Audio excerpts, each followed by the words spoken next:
Hey guys, it's a Robert Gardner Wellness podcast. I'm here with my good friend Samuel Pierce, or Sam Pierce as I know him.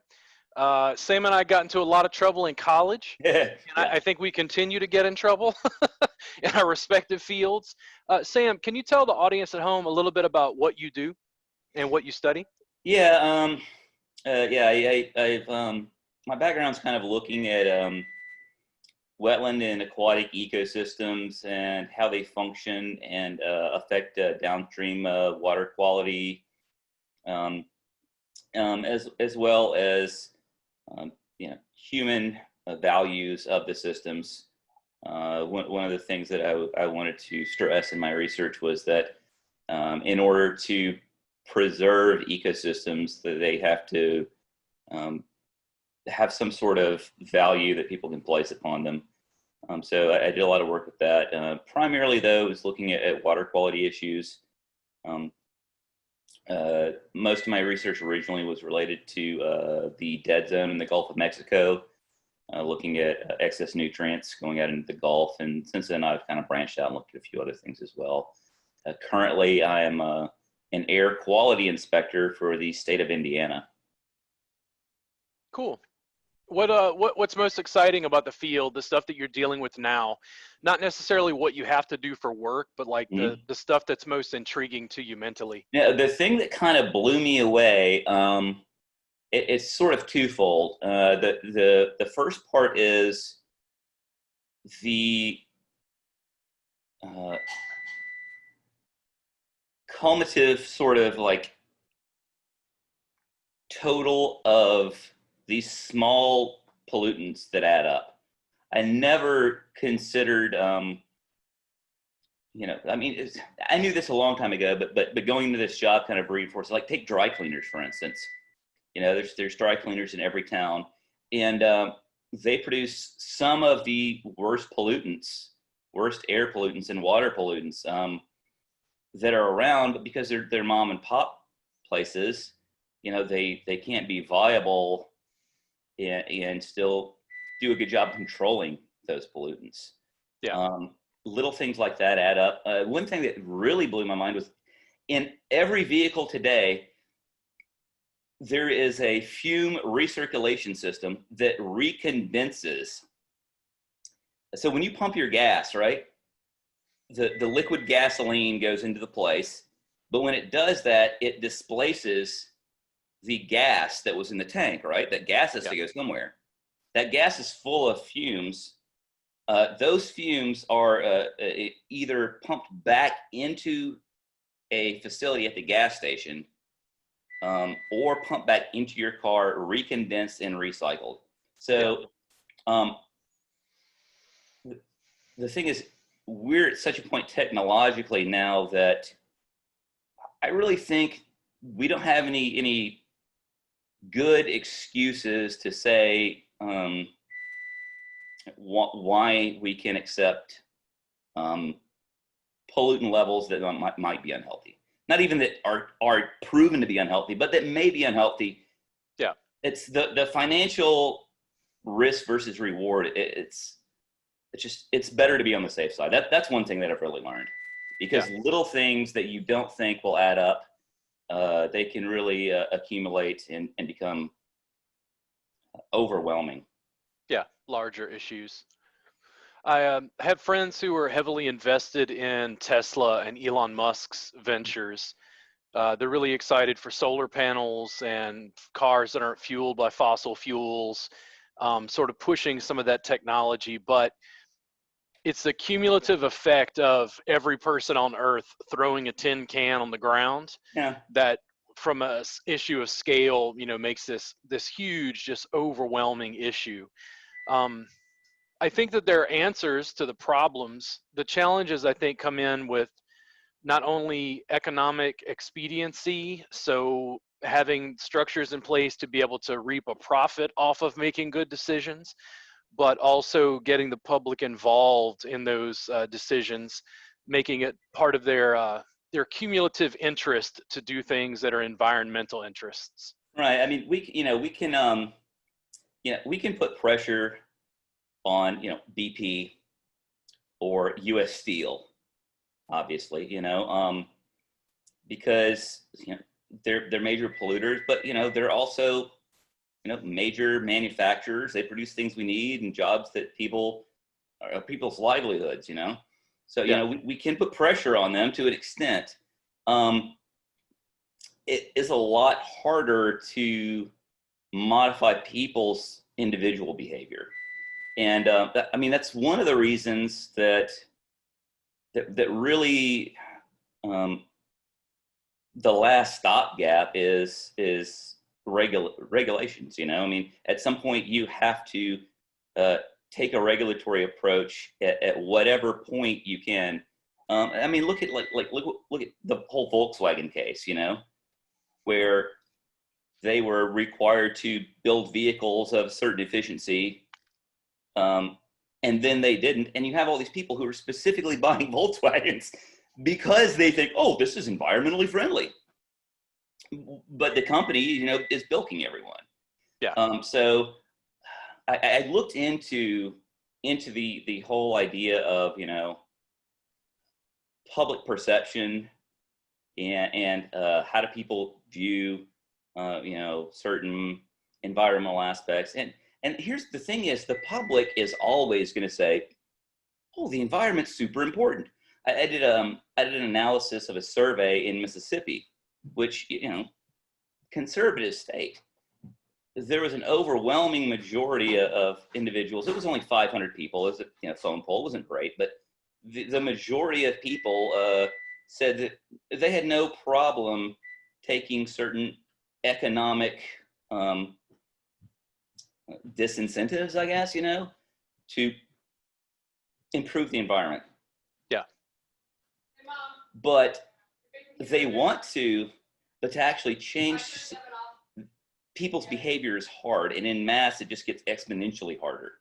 Yeah.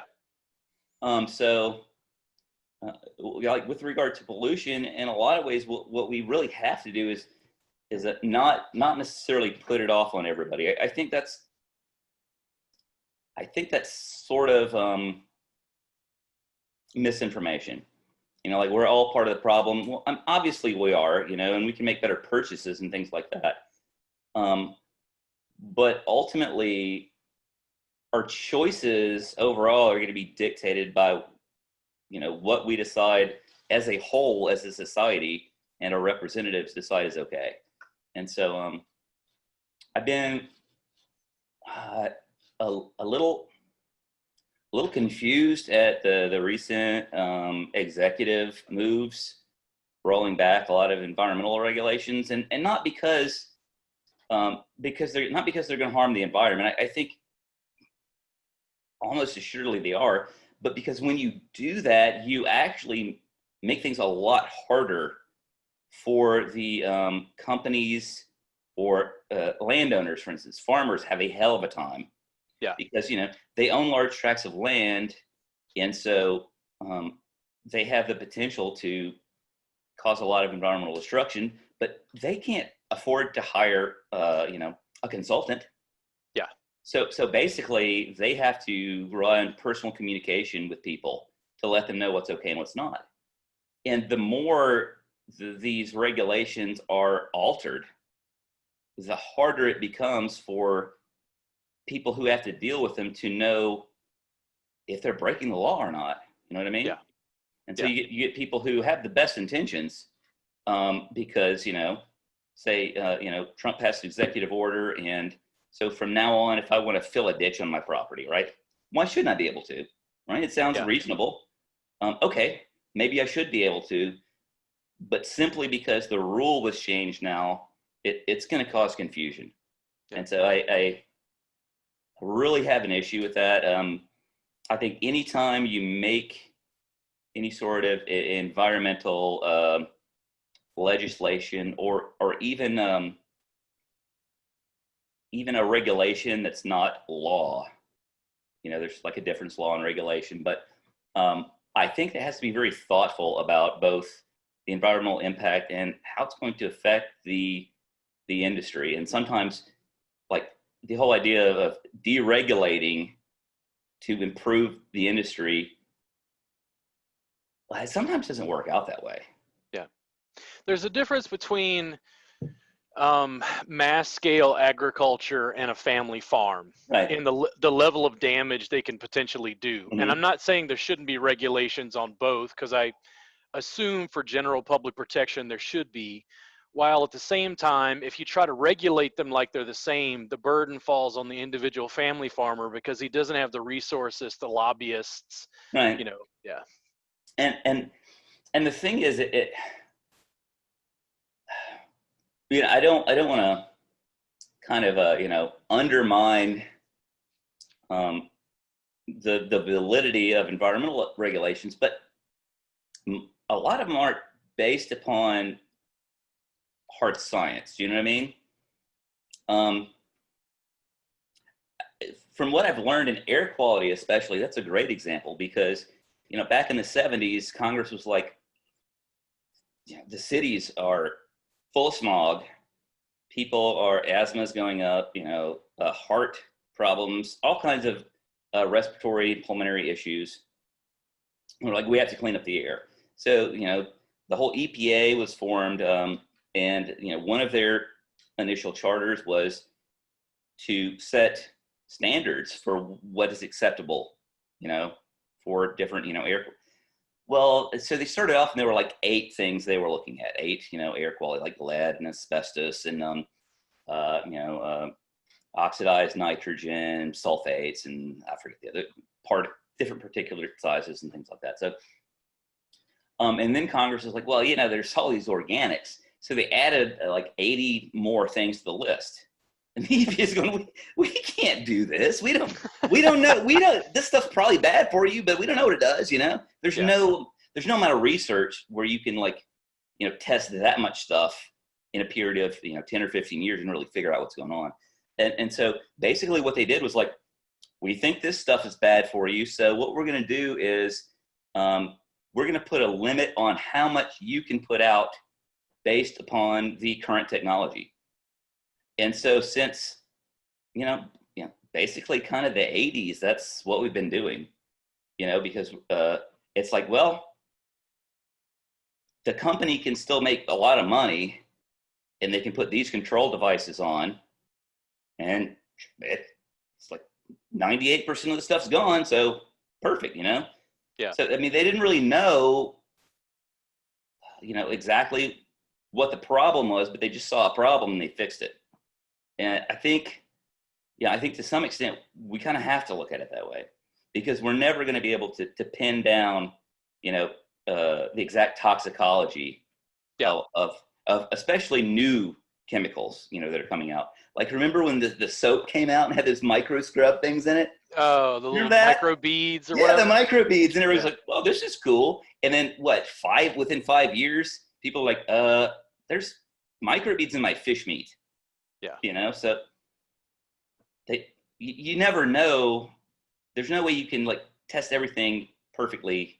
You just have to keep a check on everything, Yeah, it's just a question of scale. Mm-hmm. I don't get overly involved in political discussions. Yeah. And when people talk to me about it, they're like, well, why? Part of being a good citizen is your voting Mm-hmm. record, And I'm like, listen, I'm so involved in my business, in my industry, and Right. the regulation involved just in this industry, that when I look at the level of corruption that just exists in my industry, Oh yeah. now let's exponentially build it to the point of like multinational corporations and tax havens and the Cook Islands. Yep. I'm like, oh no, I don't have that time for that much stress. It's like the regulations, as I see it, at least in my industry, and granted, Mm-hmm. massage is a relatively innocuous activity. Mm-hmm. There's not a huge death toll. There's not a huge injury toll. I'm sure those things have happened before. So what I see is the regulations are put in place by regulators and by school owners to prevent competition Oh yeah. and to Oh yeah. prevent competition across state lines, Oh, not yeah. necessarily to protect the public, although that's also always the rally cry. When you're talking about, CAFOs and feedlots and, agribusiness, that is not Joel Salatin Right. trying to do regenerative agriculture. I can't even say it. Like grass-fed, like grazing, like pasturing animals from feedlot, not feedlot, from pasture to pasture. It's a very different thing, but he still has to deal with that level of regulation. So, Mm-hmm. for instance, just in my industry, you're not supposed, for the most part, a lot of states are blocking online education. And they're blocking online Oh education yeah. because they say, well, it's Here's the thing. massage. You have to do it in person. And I'm like, this Here's isn't what kills me, dude. 1980. This is what it all boils down to. What you're saying right now. Yeah. All this boils down to is something, and I don't know if I'm just getting older and I'm more aware of it, or if it's actually something that has been increasing. And I'm not even sure how I would research this, but there does seem to be a trend with this whole idea that opinions are equally valid. You know what I mean? So Yeah. Somebody who is a lawyer and gets hired into political office, his opinion about massage is just as good as yours. Yeah. And there's no real communication with the regulated community. You know what I'm saying? So like with what I do with air quality now, for example, there's no way we could get away with that. You know what I mean? There's no way. We couldn't harass like BP, and be like, oh, yeah, well, your permit looks okay, but we missed this part, and this is still in the regulations. You got to do this. Yeah. They're not going to stand for that. But what are you going to do? You know what I mean? If you are unfairly regulated, you have no recourse. Which again gets back to like agribusiness and what I think of as Right. like Joel Salatin, because he's the most famous that I know of. It's like he's such a statistical anomaly, like the rules don't really fit his paradigm. For me, I went, okay, I'm doing something different. It helps people in pain and it helps with mobility. I got to get the word out. I can't get massage therapists to do it because there's no facility that would allow what I'm doing. It doesn't matter that it's effective. Right. It doesn't matter that I consider it a superior service. It's like, I don't want to run the brick and mortar. And I'm like, okay, so if we're not going to do that, then, well, you can scale information online. You can have a podcast, you can have video, you can teach online. We're doing multi-camera live streams. I'm losing my mind trying to figure out video editing software and all this stuff. And they keep going, well, wait, you can't learn massage online. And I'm like, oh my God.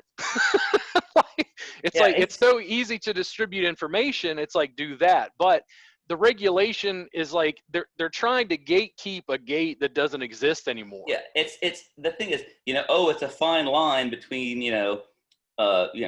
keeping people in check and it's not a fine line. It's a wiggly fucking line. It's not a straight line. You know what I mean? And it's not that fine. It's thick in spots. But you have to, you have to take into consideration the need, because if there's no need, why are you even spending money on it? Much less like limiting this person's ability to do things that might be good, Yeah. Well, the thing is, there's nothing illegal about me teaching online. It gets to this point where the state won't accept the CE credits, this continuing education credits, unless it goes through like an organization or regulatory or certification body. Yeah. And I'm like, why do I have to keep giving these people more money when like I just go on my computer and press a button and teach people? Like, why do you care what they say? And it's like, well, but we have to have somebody who's an authority speak for it. And I'm like, this isn't creating environmental pollution. Right. They're not like rogue massage therapists just running around killing people all over the United States and worldwide. I get the idea of it. Here's a credible overseer who's saying, okay, Robert's not ripping out somebody's ACL or something. You know what I mean? I get the idea of it, but at the same time, what's the bigger picture? You know what I mean? Who At who some point, benefits financially from the way the laws are written? at some point, there's so many goddamn rules now. You know what I mean? And Yeah. being a white man in America, I feel like I've got twice as many as anybody else, and half the time I don't even know what they are. You know, Yeah. it's like shit used to be. Things are way better now, I believe, than they've Yeah. ever been, as far as Sure. for most people. You know what I mean? Yes. Yes. So I'm not arguing that. They're still massively messed up, and I explain this to people regularly. Like, they're still massively, massively not equitable. But Mm-hmm. would anybody choose to live 100 years ago? Mm-mm. No. Maybe like somebody who some white guy from a wealthy family. Yeah, but You know that's what I mean? it. It's like, oh yeah, I would have had a great. But Yeah. most everybody else is like, oh, that wasn't good. You Yeah. know. Um, but so I mean, I think we do need, I think in America especially, because there's no ethos here. You know what I mean? Yeah. I haven't traveled abroad a lot, but I remember talking to one of my friends from Japan, and he was just like, yeah, we don't do that in Japan. I was like, oh yeah? He's like, no, nobody does that. I was like, why not? He's like, we just don't. We all know. Yeah. But not here. In America, the whole idea of being an American is you do whatever the fuck you want to, whenever you want to fucking do it. You know? Yeah. That's kind of what we do, and so we don't have like anything to really unify us besides the fact that we're not unified. We just kind of like all want our freedom. That's the main thing. The United States is a young country. I feel like we're a teenager who's pimply just trying to figure it out still. Like, we Oh haven't been yeah, around as long as Germany, but we're not like as the just like Roman the Empire. no, we're like the goddamn uh, you know uh, quarterback star of the high school team. You know what I mean? We've got like Jeez. three girlfriends that don't know about each other from different towns. We're taking money under the table. We got a scholarship, and we're getting paid 10 grand a year, and they gave us a car. That's Yeah. kind of how America is.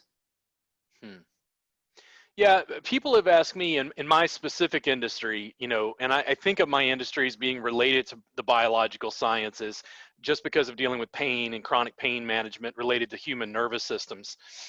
And when I look at the regulation, I've had conversations. I run an event in Austin until COVID hit called Time Massage Jam. And Time Massage Jam was just blow open the doors, let anybody who wants to come in, and I teach them. So I show you and your wife how to work on each other. I Right? might Yeah. work on you a little bit. You might work on me a little bit, but I create a safe space for you to ask questions, teach you a little bit of musculoskeletal anatomy, show you how to work on each other. Mm-hmm. Everybody understands it's not creating rogue therapists who are just running out doing Yeah. massage Yeah. without a Yeah. license. It's just for the public education. It's like Mm-hmm. anybody can learn to change their oil, but once the mechanic has showed you how to change the oil, you tend to trust them. Business grows, Right. through Yeah. word of mouth. Right. Yeah. So I had young people who were 19 years old going, "This is awesome. This is like the best thing ever. Mm-hmm. I want to do this for a living." And I go, "Okay, you probably need to go to massage school." And they're like, "Oh, but they don't teach what you teach." And I'm like, "No, but I'm continuing education." And they're Right. like, "Oh, but I don't want to learn how to do that." And I'm like, "I don't make the laws. They Right. do." Have you have you ever considered like maybe contacting like a medical researcher or something, and doing a few like long-term case studies or something? I don't have the contacts for it. I'm not opposed to it. If anything, I get flack in my industry because there's a big trend. I see it in America, but I see it in more so in my industry. They want magic. Oh yeah, yeah. It's like, well, what kind of essential oils do you use? And I'm Oh, like, why is science not good?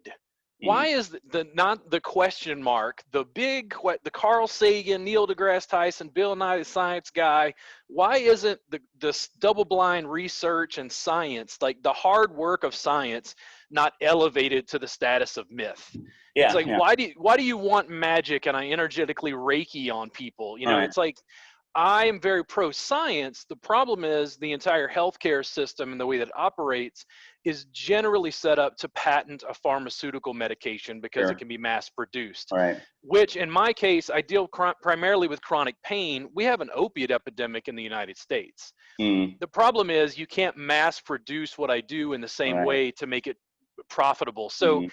it's not just what the science says, it's the research that's actually performed, because that's where the money comes from for the Yeah. research. Yeah. Yeah.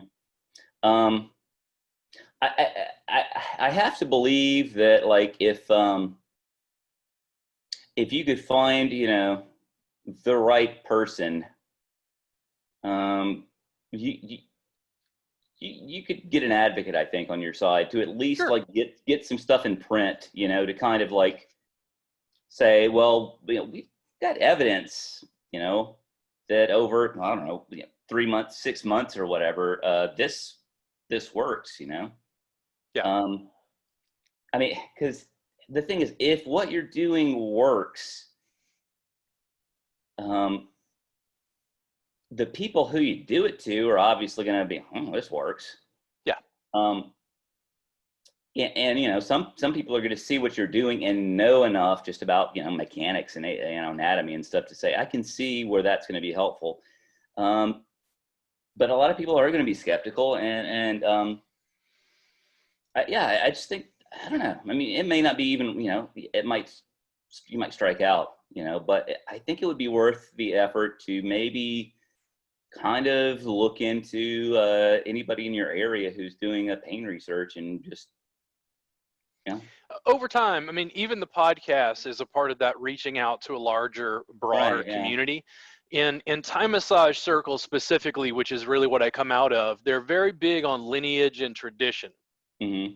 And I went, what about research and clinical experimentation? And they're like, no, tradition, the Buddha. And I'm like, yo, bro, the Buddha didn't have antibiotics. Right. Well, I mean, Like, dude, that's like I think it martial eases arts. suffering. You never like, didn't you say Taekwondo for like a couple months or something? I mean, you never got into Mm-mm. martial arts, did you? No, not specifically. I did Yeah. karate for a couple years, and like, I just remember there was this feeling like you're loyal to the school. You know what I mean? Yeah. Like you're loyal to the guy who developed this. Never mind, he took 3 different martial arts and merged them together. Yeah. Back in the 30s. It's not even that old. Yeah, if you just take the biomechanics of Thai massage Mm-hmm. and you're me and you ask questions and go, what does the research say? Right. Yeah. What does, clinical, I've got clinical experience and I got some ideas, but like, what does the research say? That was enough to make me a heretic. And I go, listen, Right. if you don't want your shit to be science-based, I don't want to be involved. Like, this Right. is not how the world works. Like, Well, it's like research MMA is came good. along, right? Yeah. MMA came along, and all of a sudden, all these Wing Chun guys, who are, throwing out like 15 punches in a second, are getting their asses kicked by somebody who puts them in an ankle lock. Yep. And everybody's like, huh?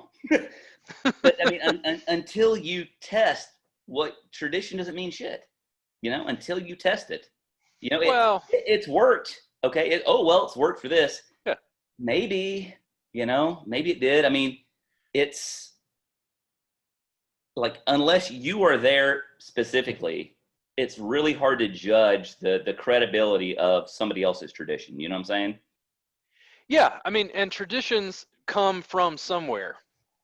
They evolve and change over time. Like, science does change and evolve based on the research, and we get rid of murkiness Right. for scientific clarity. Mm. I watch a lot of food documentaries, and there was a really interesting documentary about sommeliers. And I can't remember if it was sommelier, the first one, or if it was som into the wine, which is like going into these wine regions. Yeah. But I didn't know a lot about law related to wine, related Hmm. to, I said, no, it's not champagne. That's only from Champagne Right. region in Yeah. France. It's sparkling wine. You get into that, and there was an American wine producer, and certainly he's looking to the past and he's looking to European traditions, vintage from Hmm. wine, to be able to glean, one, the genetics for the plants, and two, how to tend to the winemaking process. But in the end, he goes, listen, I'm in California. I'm trying to make American wine. It only goes so far to me trying to reiterate what's been done in a totally different climate in a Yeah. totally different region. Yeah. And that is the perfect template for what I'd been trying to do. Like, I got you. I'm a person who grew up with food, and I had the Food Network and Iron Chef, I love and it that. was like Yeah. Hiroyuki Sakai came out and completely blew my mind, because it was like, wow, he's using French techniques on like Japanese ingredients. Yeah. And he's making this hybrid like fusion cuisine that's never That's existed. way harder to do. You think, oh, well, you just know this and then you know this. No, putting them together is like a whole different level, man. Yeah, That's like somebody who like studied physics and then they, study biology. It's like, oh, well, I know about both of those. I'm not a biophysicist. That's yeah, way up here, yeah. totally different. In the end, for me, it was always, okay, I live in America.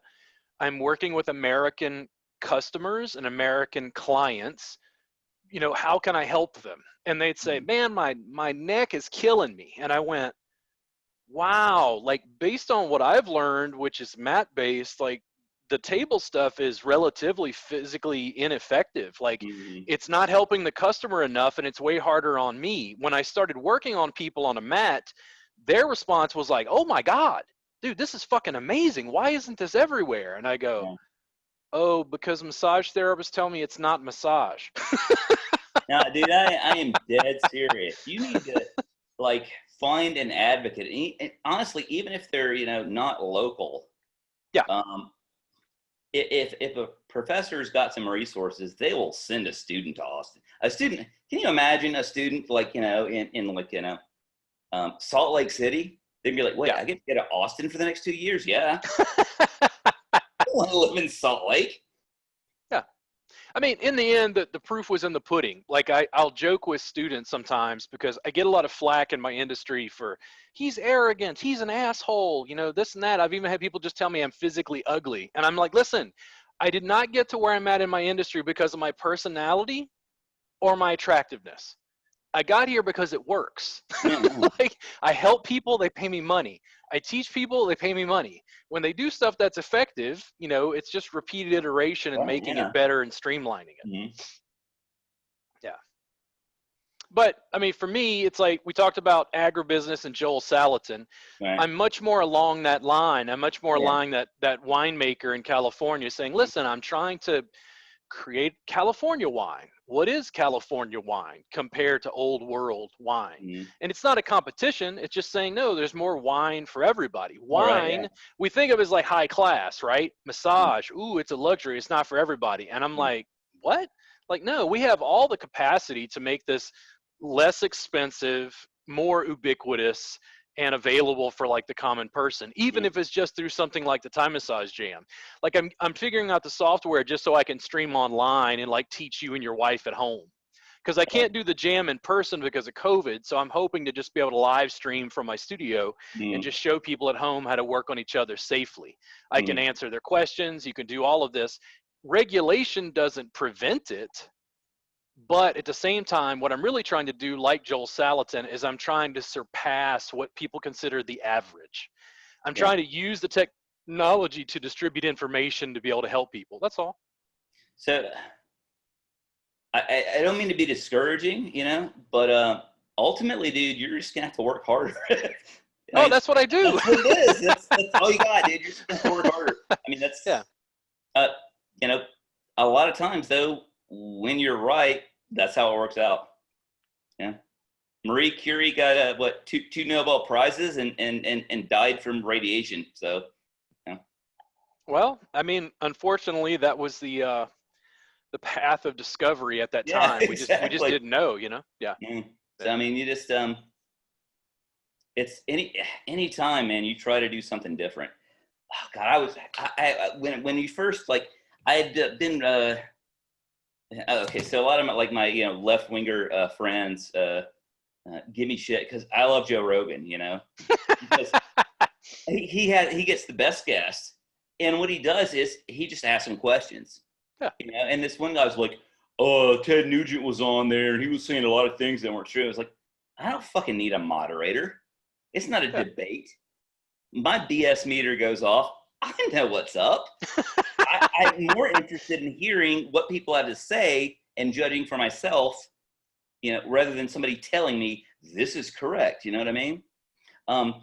But yeah, that being said, have you heard of the intellectual dark web? This is something that I didn't really.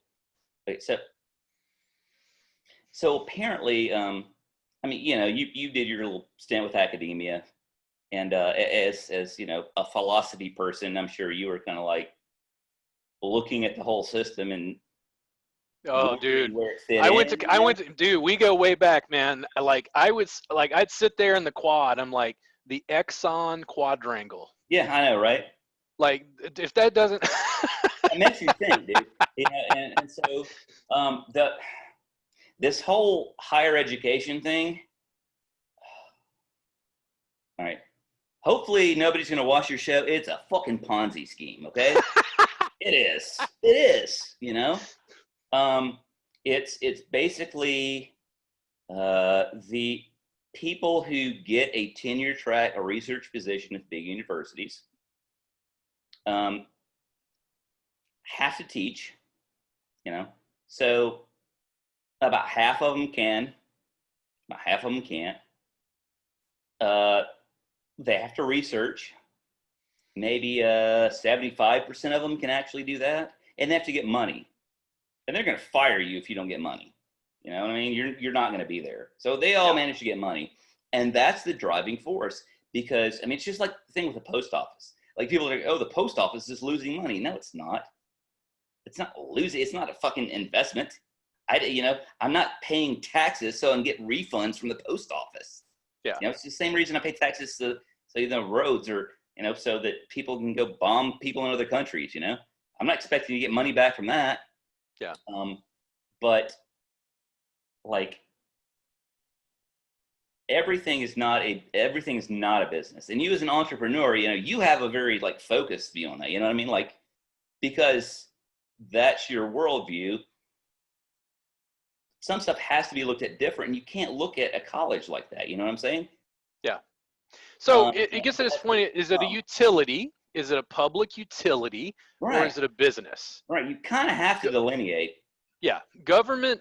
The problem is, well, so but when Trump was when Trump was getting ready for office, basically, people were like, yeah, he's going to run government like a business, and it's like, it's a public utility. Like it's designed to have a different end goal. It's like, it's not right, we have discussions and arguments about healthcare and whether it should be a public utility and treated that way.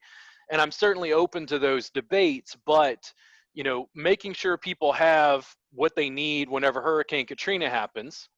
Like, people from Louisiana don't really look favorably on FEMA. Oh no, yeah, I mean, they cluster, right? I mean, yeah. Oh God, poor George Bush. What a sweet man. I mean, really, what a sweet guy.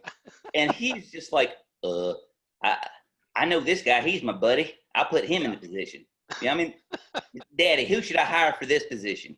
I mean, he really meant well. I kind of feel bad. No, I don't really feel bad for him because he feels bad enough for himself now. He knows better.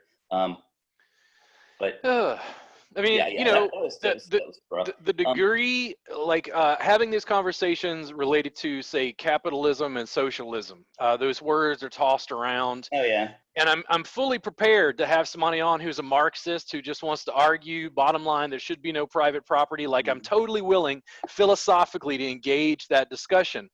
But my rent's due on the 1st. Right. I'll totally play devil's advocate because I am definitely more on on that camp, you know. Yeah. Like I totally see the need for competition. I mean, you have to have that. I mean, a little bit, you know. Yeah. At the same time, in a lot, my wife and I were talking about this a couple of nights ago. I was talking about intellectual property rights, basically. Oh boy. Yeah. Yeah. And you know, okay, so I published, okay, not a lot, but you know, plenty of research. You know, once it's out there, it's available. Anybody wants to use it, it's theirs. You know, and that was my choice, obviously. Yeah. And besides, I was like, nobody's gonna pay for the shit. But but the idea behind it was, okay, you know, I'm doing this just because I feel the need to do it. You know, just like when somebody paints a painting, you know, when Van Gogh would go out to a field and paint crows on the wheat or whatever, he wasn't like, I'm gonna get a lot of francs for this, or wait, what is it in France? Yeah, francs. You know, he was like, I probably won't sell this, but he needed to paint it, and like a lot of stuff is just driven internally, not by that drive to make money. You know, once people get that, they're like, oh, thank God, finally, I'm not struggling. And I think a lot of technology is the same way. So like you look at the progress of technology over time, and see, this is where I piss off everybody, left wing and right wing, because it is 98%. I just throw in ballpark. I don't know shit about this, but like 98% of technology has been driven by military investment. That's where technology has always come from. Yeah. So, and that is strictly a, you know, systemic governmental thing always.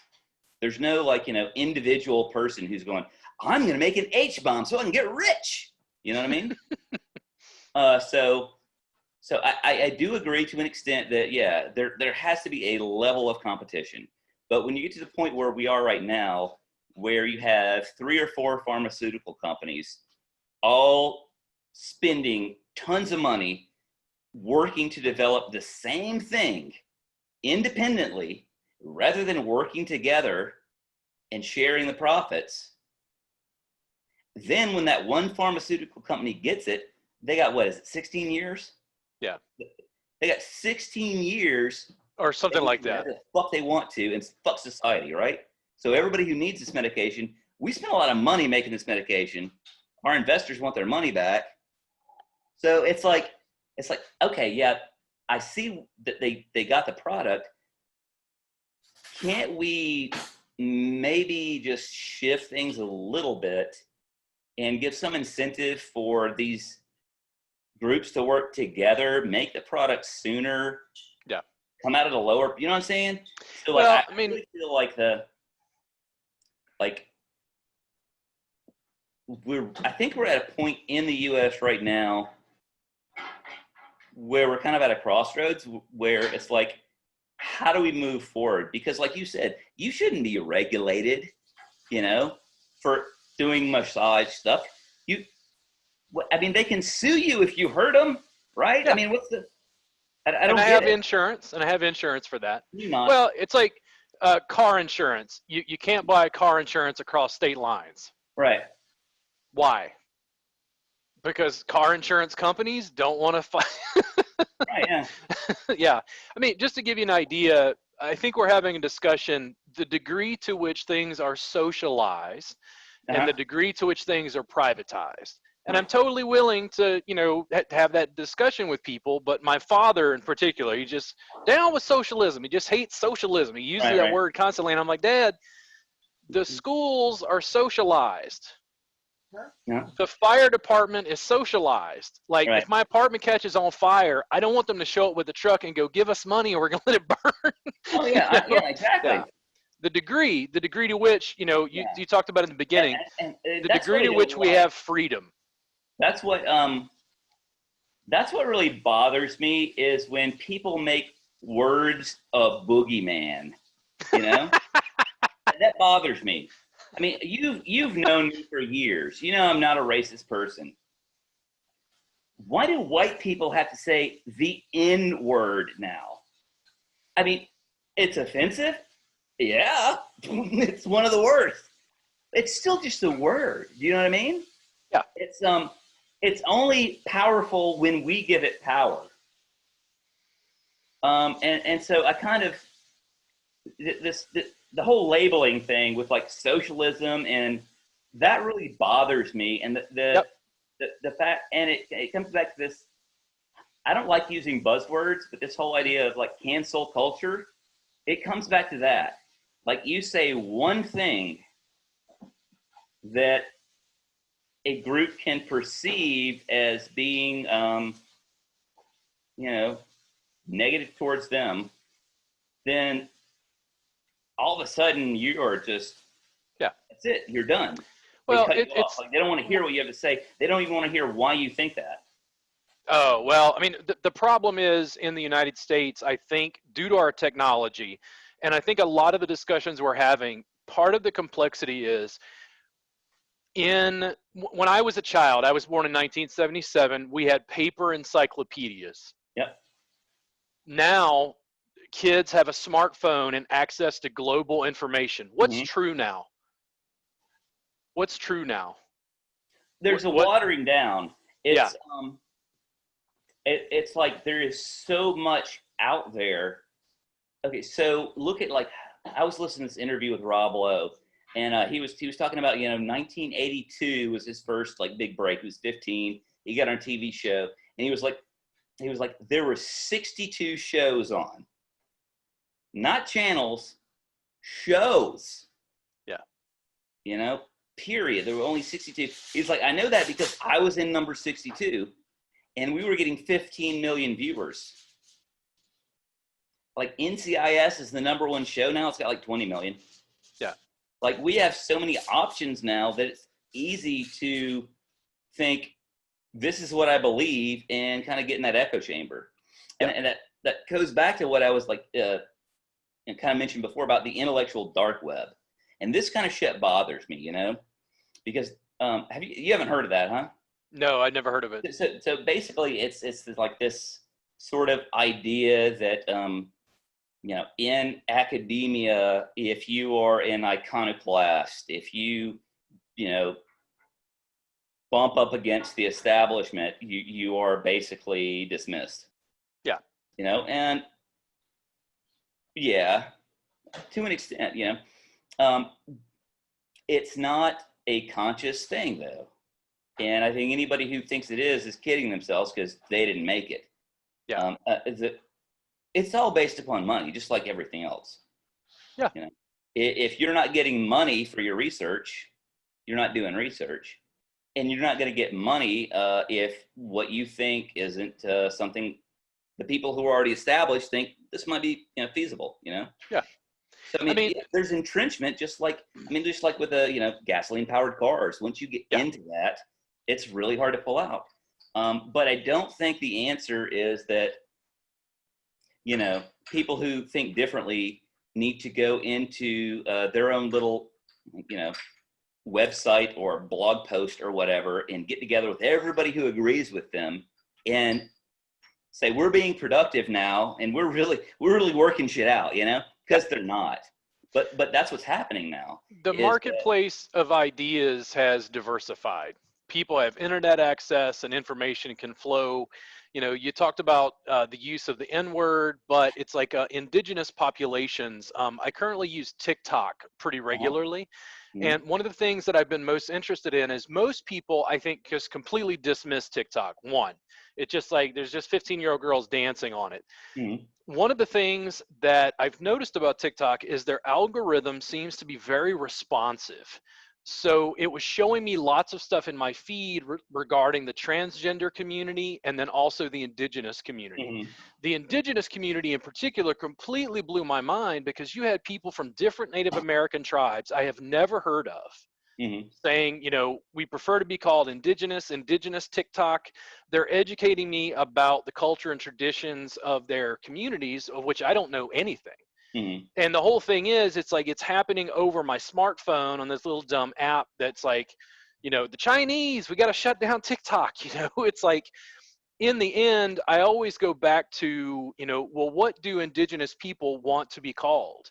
If they say, listen, just get rid of the Redskins. Well, one, I'm not a football fan. I don't give a shit. Get rid of it. Like, change the name. You can rebrand, It's like Land O'Lakes butter. I like.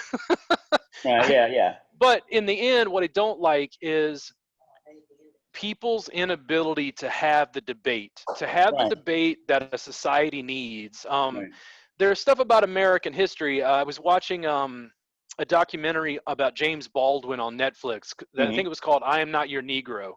And, and James I've heard of Baldwin, that. I've never seen it. he was so eloquent. He was so divisive and sort of in your face at a time when it wasn't popular for black people in America to stand up to white people and tell them off. But he did it without attacking them. He did it by just expressing, listen, these are the frustrations of black people in America. And it's a difficult conversation, but the argument starts to cut meat off of bone. Like, it gets to the core of the issue, which goes back to what you discussed in the beginning, which is freedom. Lenny Bruce was a comic. Lenny Bruce fought, to be able to say things on stage that he was put in jail for. Comics these days might not, if you're a young upcoming comic who's doing open mics, you might not even know who Lenny Bruce is, because the arc has gone so long now that it's like, there aren't comics just telling jokes, just around the time that JFK was assassinated. Like, it's a different era, and we have mass global reach. I mean, the comics that I see on TikTok, for instance, being able to put out information. One of the things that I find most disheartening is there aren't enough people of intellectual stature in the sciences doing podcasts, making material. When I hear, I was laughing last night. I was listening to some Little Peep, who is a musician who died, and one of the kids in the comments on YouTube said, I can't remember anything I learned in history class, but I know that the lyrics to this entire album. And it was like 600 likes or whatever. And it's like, well, that musician produced stuff that pulled on your heartstrings, that moved you. Why are history professors not producing speeches and monologues that explain to you what happened historically, that engage people with that same degree of like pulling on their heartstrings? The sciences, I think the sciences, the biological sciences, which is more what I think you're involved in, I think they're immensely amazing. I'm even more, I think, pro-science than I was necessarily in college, even though then I wasn't anti-science. The challenge is you have to be able to have diverse opinions, and you have to be able to actually debate and ferret things out, regardless of even popular public opinion. A lot of the problems with like these pop science people, like you'd mentioned Neil deGrasse Tyson earlier. They are so people who can do that. Okay, first off, you kind of within your field, you kind of have to be up there near the top. You kind of have to know what you're talking about within your field. But more than that, you have to be entertaining and engaging. You have to have charisma. The issue, my issue with a lot of people that are in the public eye today, like him or Bill Nye or whatever, is they spend way too much time talking out their ass. Like Stephen Hawking talking about how aliens are going to come destroy us if they hear our signals and shit. He has no data to support that. You know what I'm saying? So that's I think one of the reasons people are a bit dismissive of the sciences in general is the fact that as people, scientists often express opinions with authority when they don't know what the fuck they're talking about. you know? I mean, like, I don't know how many times I've read books by physicists who talked about biology. And I was like, nah, man. You may be at Harvard, but that's not how shit really works. You know what I mean? Yeah. Yeah. Because they get in this position and, you know, ego takes over, I think, a lot of times, you know, and they want to, you know, they want to do what's right and they think they're doing what's right, but they really don't know what the fuck they're talking about. Yeah. You know? I mean, it happens. Like Bill Nye gave some kind of talk about like, you know, he's all big on you know, climate change. And he gave, you know, some talk about, you know, a hurricane meteorology. I'm not a meteorologist. I was like, and then you look at like a meteorologist wrote up like a critique of it, and it's like, that's not how any of that stuff actually works. Yeah. You know? The challenge is within the sciences. Do you know E.O. Wilson? Oh yeah, sure. So E.O. Wilson wrote some amazing works. He's considered Darwin's heir for those listening to the podcast. That's the thing about him. And He E.O. can Wilson, take like complex things and explain them with an analogy that actually fits. Most analogies are bullshit, but he works it. I read one of his books, which was about evolution, about, you know, species. And then I was going through the library and I ran across this other book called Consilience. Consilience, the Unity of Knowledge. And essentially what he was saying was, listen, we know this about biology. We know this about physics. We know this about chemistry. The reason we don't discuss politics and religion in a bar is because we don't know enough to be able to make a foundation. And then what happens is, as all these pillars of human knowledge grow, you make connections between all of them and they explain each other. The consilience, the unity of knowledge. And I was like, well, yeah, that's what I was doing in college, right? Like, I didn't think the math science department was, even though it was in a different building, it wasn't in Hal that's Russell. kind of what philosophy is, though, isn't it? I mean, really. Well, but that's kind of like a combination of just understanding knowledge. The difference is you could be a polymath during Ben Franklin's time. No, you can't now, yeah.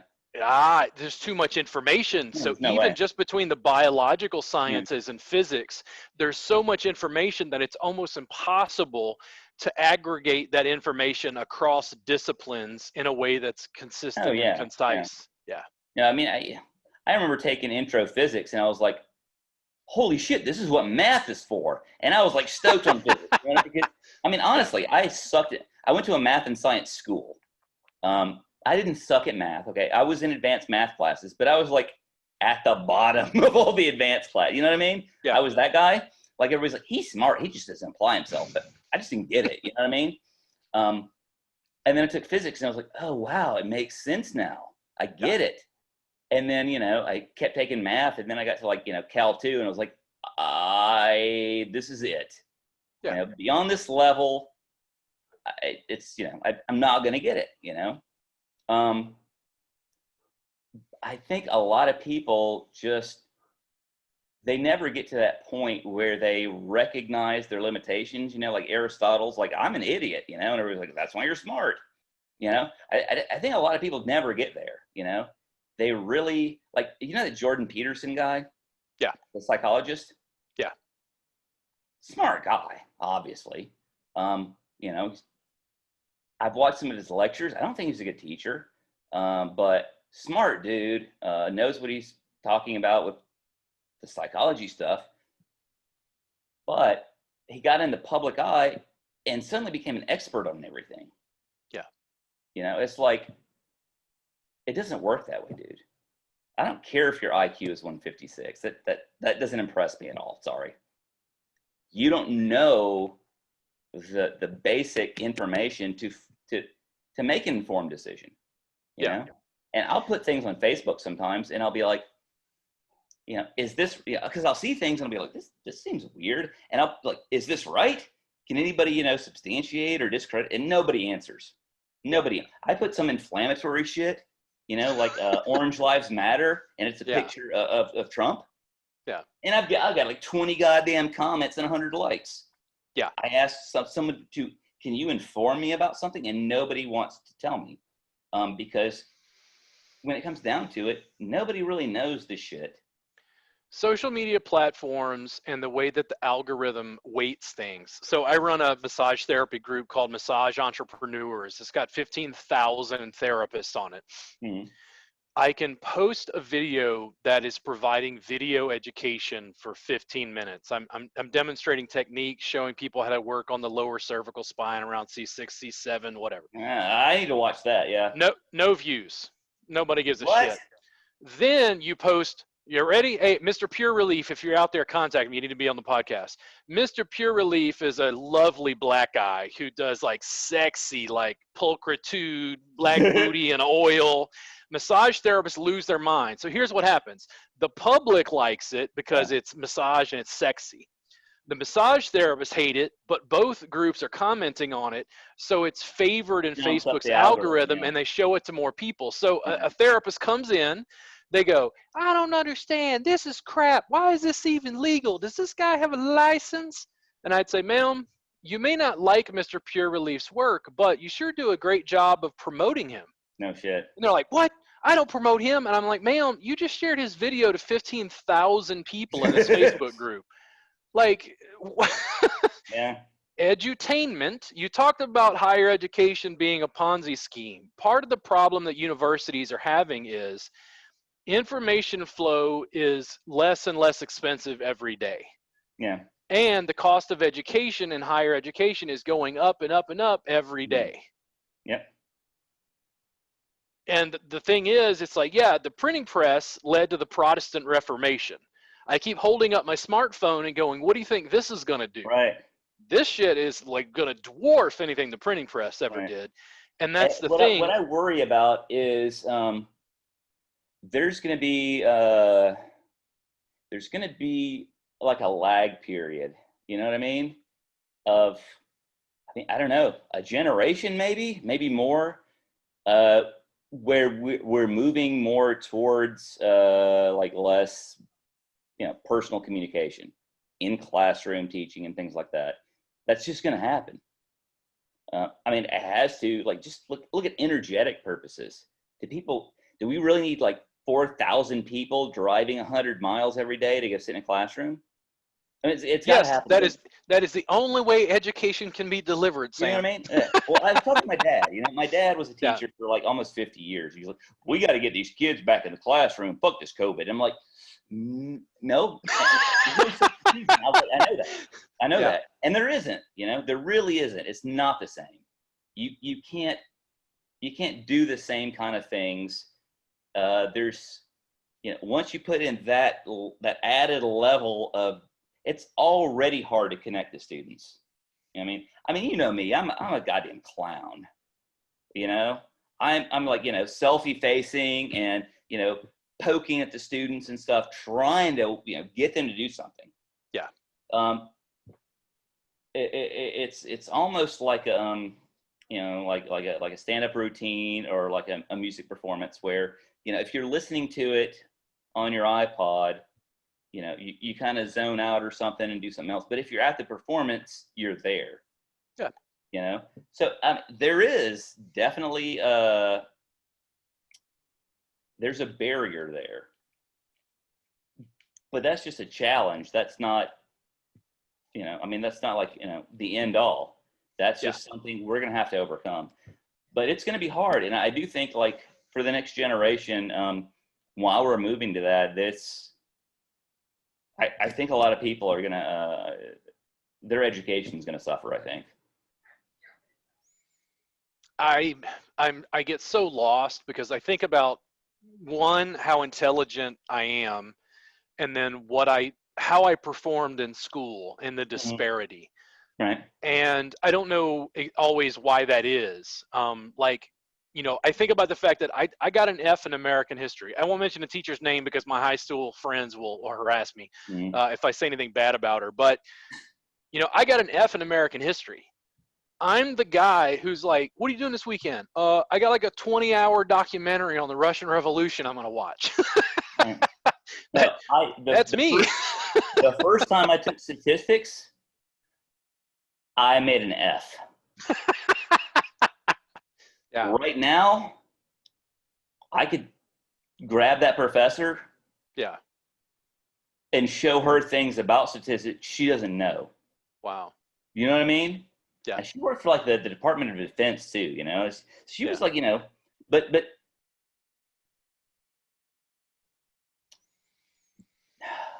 my whole deal with the thing about like school, you know, is I had a lot of dumbass teachers, and a lot of them were lazy and stuff. But the ones who actually taught knew how to teach. But when you get to college, there's no they there's no instruction on, you know, communication or Yeah. education. You know, and about half of those classes I personally think are probably BS. But there's like, you know, it's pan for gold, like I told you earlier. You know, like you do get little things out of that that are important, and a lot of college instructors don't get that, and so they, even if they know their subject material, they don't know how to teach. Yeah. You know, And the it, educational process is not something that I was trained in per se. When I'm teaching classes, I'm winging it. And I usually just base it on students' questions and try to mm, refine how I'm yeah, delivering information. I think there's another piece because I'm not dealing with a lecture. yeah, I'm dealing with people who hands-on are is doing a different. physical discipline. Yeah. Hands-on, as long as you have, you know, a plan for what you're going to do with your time. uh it's a little different with a lecture. Man, things can go way off track real quick, you know. uh like, you know, talking about human sexuality with 18 and 19-year-olds, I mean, you know, imagine that. You're like, well, we're not going to stick to the agenda this time, because, you know, they have questions, and I'm like, I never thought about that.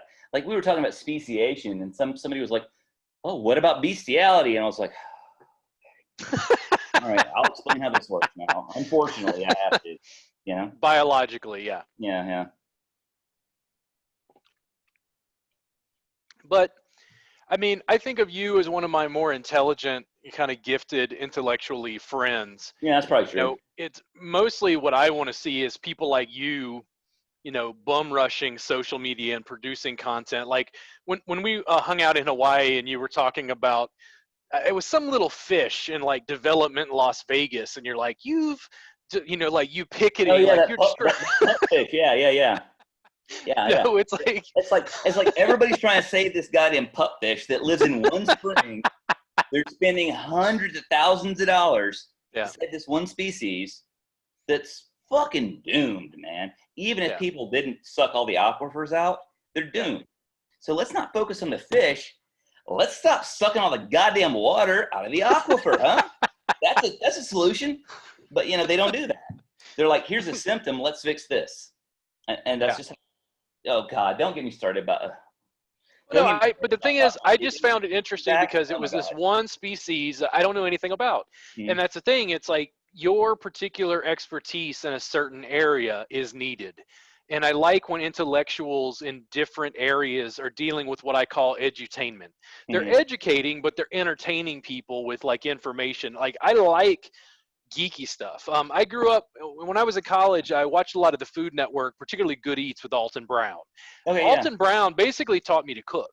But Hmm. what he was doing was he was taking the food chemistry from people like Harold McGee, who wrote On Food and Cooking, and he was Bill Nye the Science Guy, and like this is why your souffle does what it does, and you're like, Yeah. oh wow, it like denatures the proteins. They like unravel in a Baking certain is way. Yeah, crazy, isn't it? yeah, yeah. That's like, baking's almost like magic. It really is. You know, it really is. Yeah. So, I mean, you know, like for me, I didn't do well in physics. I didn't do well in chemistry. Most of the chemistry that I understand probably comes more from Alton Brown and Good Eats than it does Hmm. from anywhere else because it was practical. It made sense, like when you cook an Yeah, egg, right. like, oh, Well, wow, that's like I okay, was yeah, saying. I never got math, you know. yeah, I really didn't. I kept yeah, trying, but until I took physics, I was like, oh shit, this actually does something. yeah. You know, it's like, it's not just like mental masturbation, you know. Yeah, it's got to be attached to something. And I think also not only what they're teaching in school, but the way that they are teaching it towards like what I consider an abstraction. You know, it's like if you sat down in art class and explained to me, well, this is what the human eye does. And Right. this is why certain colors show up because of the freaks. Whoa, like to me, that's practical. It makes it stand out. Like, Yeah. are you colorblind, Sam? Oh yeah. And then the discussion of the human eye and Mm. biology, I thought I remembered that. It's like, why do colors look different to you because of what's going on biologically with your eyes? Mm. Yeah. Yeah. I get what you're saying, Robert. Get what you're saying, brother. I mean, in a weird way, and I think I was more depressed in college. I'm actually more optimistic than ever, but Mm-hmm. I don't think the problems have gotten better. No, no. Yeah. Yeah, there's like it's like we were talking about, like this whole watering down. Like the internet has just been so reconstructive, basically. Yeah. I mean, you look at what happened in Egypt and really throughout North Africa and the Middle East from, I think Twitter and Facebook, really? Yeah. That like, Information flow. because it seems so inane and stupid, I mean, nobody's posting anything of consequence on Twitter. I mean, really not, You people don't think follow so? it. I honestly, you can't make an argument for anything in that many words.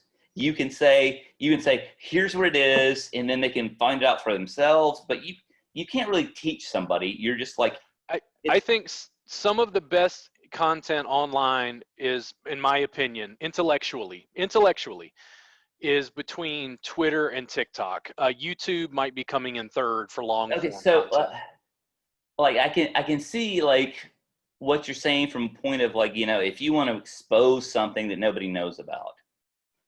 But as far as like teaching something to somebody that's beyond just a surface observation, how do you do that though on those, in that media, Well, and the thing is that is a point where it's like if we were trying to read like a research study, there's a reason why you give a 20 character or however many characters it is. They changed it recently. You give the character limit and a link so that people can dig further if they want to dig further. Mm. But most people in the sciences, at least, like I'm part of the general public, I'm not involved in the sciences the way you are. I just want the bullet points. I'm like Right, the puppet fish, the what? right, yeah.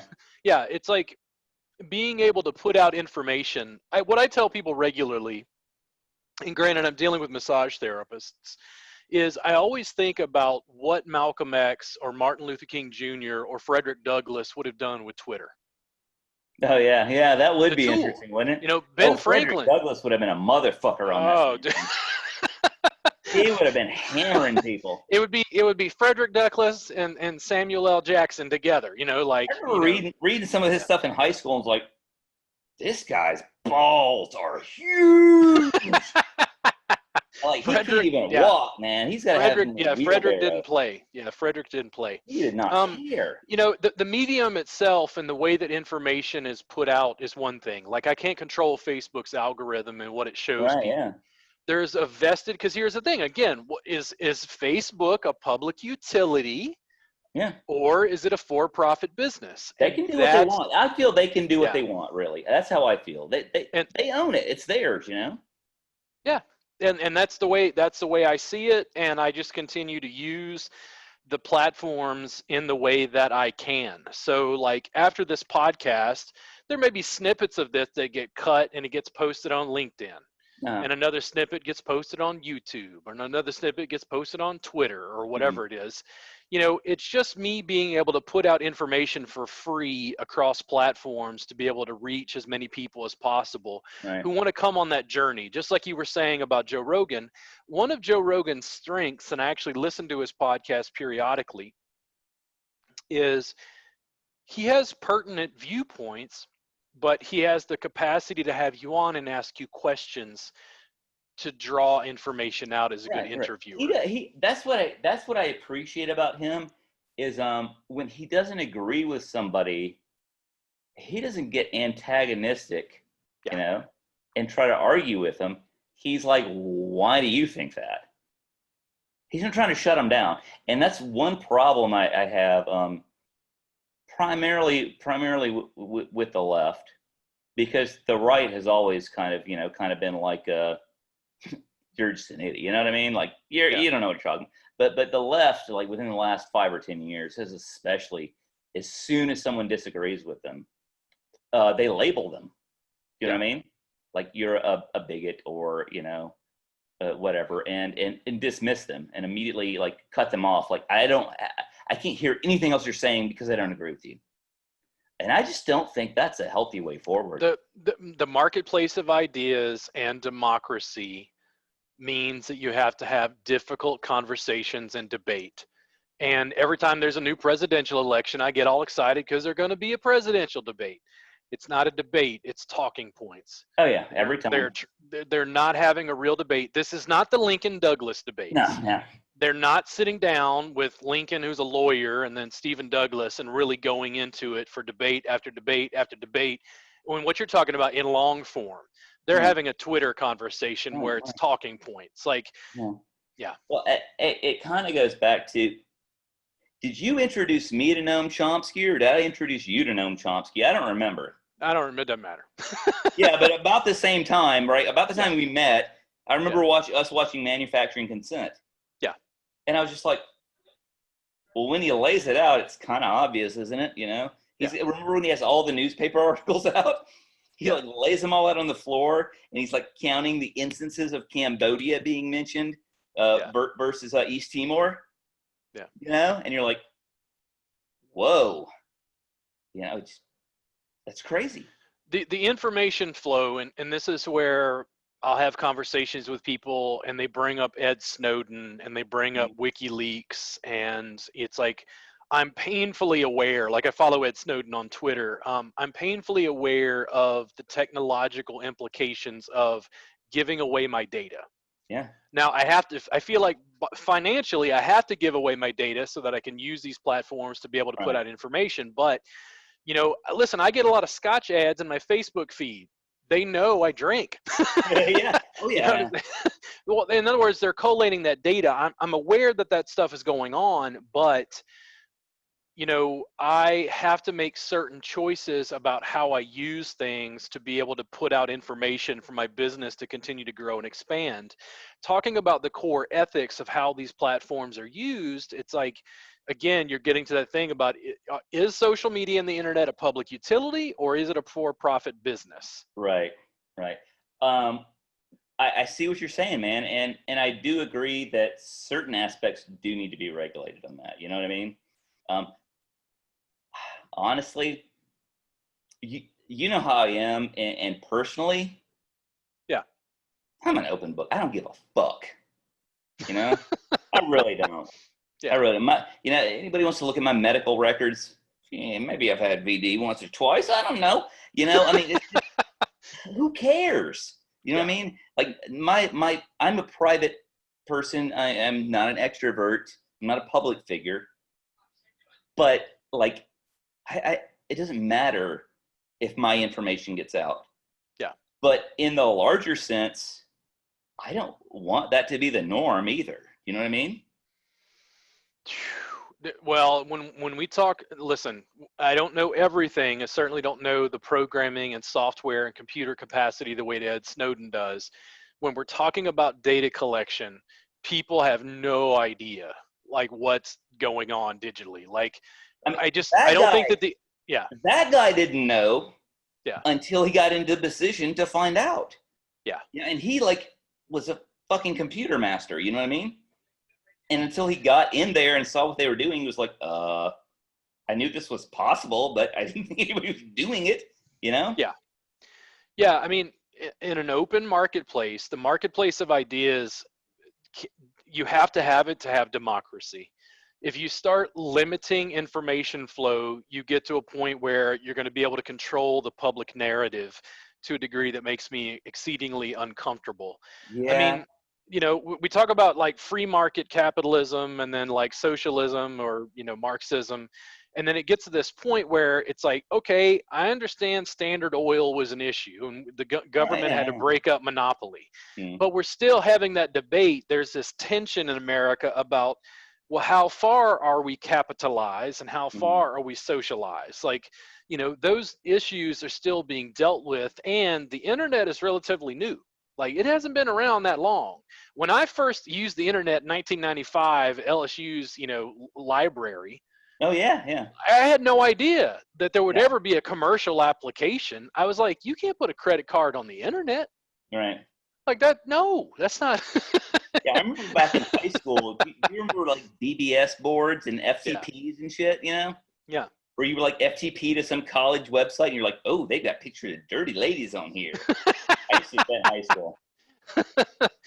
But it's like the internet continued to change. Now we have conversations about Amazon, and people want to complain that Jeff Bezos has too much money, Amazon has too much power, the business, they've got to be broken up. And it's like, well, okay, I mean, yeah, then we're going to have to figure out as a culture what we want to do with that. But you have to understand, Americans voted with their dollars, and they said COVID is dangerous, I'm going to stay home and just have the shit delivered to me. Right? Yeah. Yeah. No. No. I mean, I agree. I don't know enough about economics or anything like that. Like what's a monopoly and what's not. I don't know about any of that shit. I think the issue is just anytime you get a person with that kind of like overwhelming power, Yeah. things are not going to be good. I mean, really, just you could be an orphan, who grew up on the streets, got beat by your step parents or foster parents and through your teens, and was bullied, and got raped, when you went through puberty and all this horrible shit. And then when you finally get to that position where you have authority over others, it's really easy to forget being a victim. You know what I mean? Because you're like, I went through all that. I deserve to be in this position. You know, um, and it's not something you can regulate. It's just, I think it's a legitimate concern, though, because so many of the people who are in power don't know how to relate to me and you.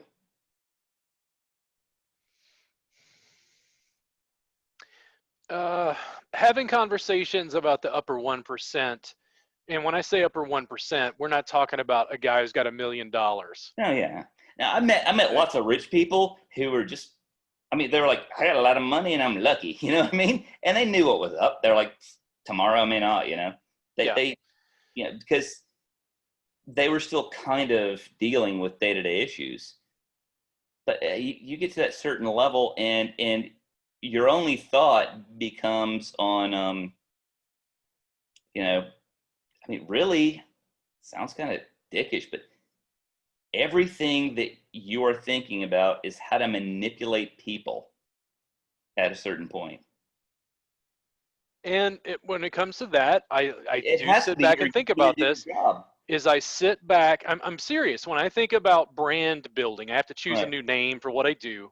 And I've been thinking about like how to package, market, deliver, how do you bring a Me Too level sense of ethics, civil rights, George Floyd, uh, the common people, Black power within my brand, Mm-hmm. to deliver that to the public so that it's not just what I do, they believe in it because of the reasons I'm doing it. It's kind of Well, like, I'm setting massage therapists free. I don't want you to work for the big massage industrial complex.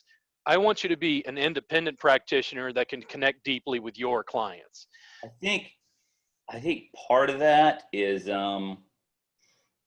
you, you kind of just have to be you, man. And I mean, I used to think most people. I used to think this. I used to think, okay, most people, all right, maybe they're not, like deep thinkers. They're not looking into issues. But I used to think, okay, most people can, if they see an individual and see their actions, they can judge their character, and make decent decisions on what that person, how that person's going to respond to them and things like that. I don't know if I feel that way anymore though, man. Like I honestly used to think that if you're genuine, people are going to, recognize that. Recent things that have happened have really called that into question for me,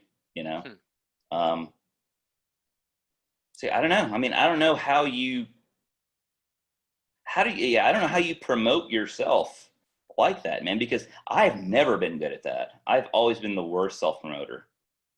Like I would go into job interviews and like on paper, I should have been like hiring the person who hired me. You know what I'm saying?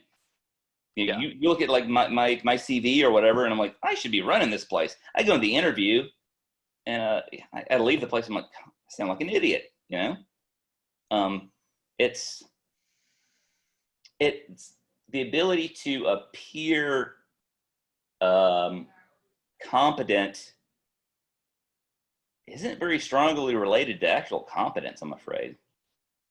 I mean, maybe I'm wrong on that, but I've seen it a lot. Well, I mean, people probably, I want to use politics as the prime example. People would say about Trump, well, yeah, he knows what he thinks and he thinks what he knows and he says it and he's direct. And I'm like, I don't know if he knows much about the biological sciences. Like, I don't think that's his forte. Like, just his level of confidence, Mm-hmm. like in a certain area that he may not know a lot about, doesn't impress me.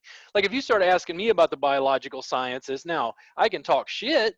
If you Right. ask me about bluefin tuna, I'm like, okay, you need me to extemporaneously speak about bluefin tuna for 30 minutes. Sure, I can do it. It doesn't mean I know a lot about bluefin tuna. Mm-hmm. But you have to have that certain level of confidence to get people to, I think, come along with you when it comes to politics. Oh When yeah. it comes to self-promotion, the thing that is the issue is people don't engage with my business for me and my benefit. They Right. engage for them and Yeah. their benefit. So Right. for instance, in my industry, 80% of massage therapists in the United States are women. Mm-hmm. Now, I think that I'm fundamentally solving some problems for women in my industry, but I don't think they see it at first because they see the guy with the beard who's arrogant. They see another white guy that, yeah, right? Yeah. Yeah. So it's a matter of not the message or what you're selling. It's a matter of like changing the marketing and the packaging so that I'm having female colleagues speak for me That's in the hard video and though. the ad. I It mean, it's is. hard to really be yourself and still put forward what somebody else wants to see. Do you know what I mean? Like, it's hard to be genuine and promote what you want somebody else to see in you. It's hard for me anyway. I don't know. I think it might depend. Like when you say genuine and when you say what you want people to see, I Right. think a lot of people think that the marketing is like lying to people. And that's not what I'm saying at all. What I'm No, saying I is understand. I've specifically like civil rights issues are an issue for me because I don't like when my neighbors are pissed off. And I Uh, don't like when my black neighbor gets pulled over by the fucking cops. And I'm yeah. literally nervous when I'm driving down the road because I don't want to see my neighbor die Yeah. because of his Yeah. skin color. Like these are issues for me, women's issues. Like I have a mother, I had a grandmother, I have, Right. female colleagues that I don't want to have to deal with this shit. So to me, it's an issue. But if you're taking your brand and rolling it into that, Mm-hmm. it's like Tesla. Tesla might be introducing novel technologies, but there's a green initiative behind what they're doing. They're Mm-hmm. using high tech science to solve environmental problems, or at least an Right. attempt to do so. When you take that earth first kind of notion and put it inside your business, people can align themselves with your business because of why you're doing it. Right. So it's like if I don't know. I'm trying to think of other businesses and how that comes across. But if you're a business that's dealing with civil rights related issues, if you're a black owned business, there are notions where I think what people think is going on in marketing is like it's lying. Like advertising has changed because people are tired of being sold something that's better, quicker, faster, cheaper. Ultra. Remember Yeah. when like everything went, oh God, I forget the progression. But it was like there was like this, remember this progression of like um constantly aggrandizing what it was. Like it got bigger and bigger back in like the 80s and 90s. Like it was great and ultra, and I forget, there was a whole those, and they all use the same words is what was funny. Yeah. Yeah, I know what you're talking about. The storytelling, like I had a colleague talk to me about this recently, and he's like, Robert, you know, you suffered with chronic pain, man. Like you never tell the story about you being hit by the drunk driver when you were at LSU. Yeah, Dropping out of school because you had chronic pain, and then like going to school to like help yourself out of pain, and then now you help other people out of pain. And I go, huh? That's not what I've been telling them? And he's like, no, not the way you, like, I've seen your trajectory in your business. I don't think you're telling it the way that the audience, needs to hear it. And that's when you say it's hard is, I mean, fundamentally, I feel like the work that I'm doing, including the thing like the Time Massage Jam, is solving some of the core issues we're having as a society. Not all of them, certainly not in the biological sciences, well, but I think in the middle of an opiate epidemic, my work helps. yeah, Now, it's not a total solution. The Sackler family's got to be dealt with. Regulation has to be dealt with. I think that maybe the part of the reason why you can do that is that it's not self-promotion. Your brand is not Robert. You know what I mean? You're promoting what you learned, and I found this out and this works. You know what I mean? Yeah. So I mean, Frederick Douglass was not just promoting that's Frederick genuine, Douglass. Frederick Douglass was promoting civil rights and human rights. Right? Yeah. And aligning yourself with that business, if you will, is like, the thing is, the hard work is Martin Luther King Jr. and Malcolm X having discussions about the business implications of systemic racism, where black people can't get loans to be able to get a house, to be able to make money. Like there's a financial part. Because The that's one of hard the things work that kills me now about MLK. Okay, Yeah. so like for the black community, he's a saint now. Yeah. And for the white community, it's kind of a split where he's either like he really he was this revolutionary guy, or he's like this pariah. You know what I mean? But even when people look back at what he said and what he did, they all represent it as blacks being oppressed, but his whole message went beyond the reason, the ultimate systemic problem related to this, generational poverty. And he spoke about that on more than one occasion, and that's just been washed away, I mean, you're getting into specific nuance, and that's why we have historians. Unfortunately, in MLK Jr.'s situation, we actually have video and recordings of his sermons and speeches. One of the things about business, like I find it interesting, people look at me and they're like, he's just an evil white guy engaging in business. He just wants to make a lot of money and drive a Lamborghini. And I'm like, no, I want to do the hard work on the road of actually changing the fucking world. And the way you do it is through business, and it's through finance, and it's through economics. Unless you have fiscal power, you really can't do much. Well, this is what growing up as a poor black child in Louisiana taught me. If you're in poverty, can you help people get out of poverty? You can start a neighborhood garden. It's a slow long haul. And that's what the issue is. It's like my success fiscally allows me to take people in poverty and help lift them out. Yeah. And including my black neighbors. And that is the issue that I go back to again and again. I've had people, I get this sense sometimes, they talk to me and they're like, dude, you're like the Onceler in the Lorax. Yeah. And I'm like, oh, so you think I come in and just chop down all the truffula trees to make shit so everybody has a thneed? Yeah. It's like, you don't think that I'm engaged in actually producing things that are good for the environment, that are good for human connection, that actually promote sustainable habitat for many species. Like, because I think they have a, like, business is evil. It's just this Right. Oh yeah. general kind of like 1960s hippie thing where it's like business is bad. It's like, listen, the Grateful Dead had a business. Yeah. Jerry was on heroin. Yeah. Jerry was dead for 20 years, and they Yeah. had a Yeah. reunion No. show and made $30 million in a weekend. No. It's like those hippies were good at business. I was looking at yeah, my boss always sends us newspaper articles about environmental issues or business closings and things like that of places that or some people might be inspecting in our department or whatever. And I was sitting at the table and I was like, oh wow, they closed down another what was it it was one of the steel plants. They just, I think it was a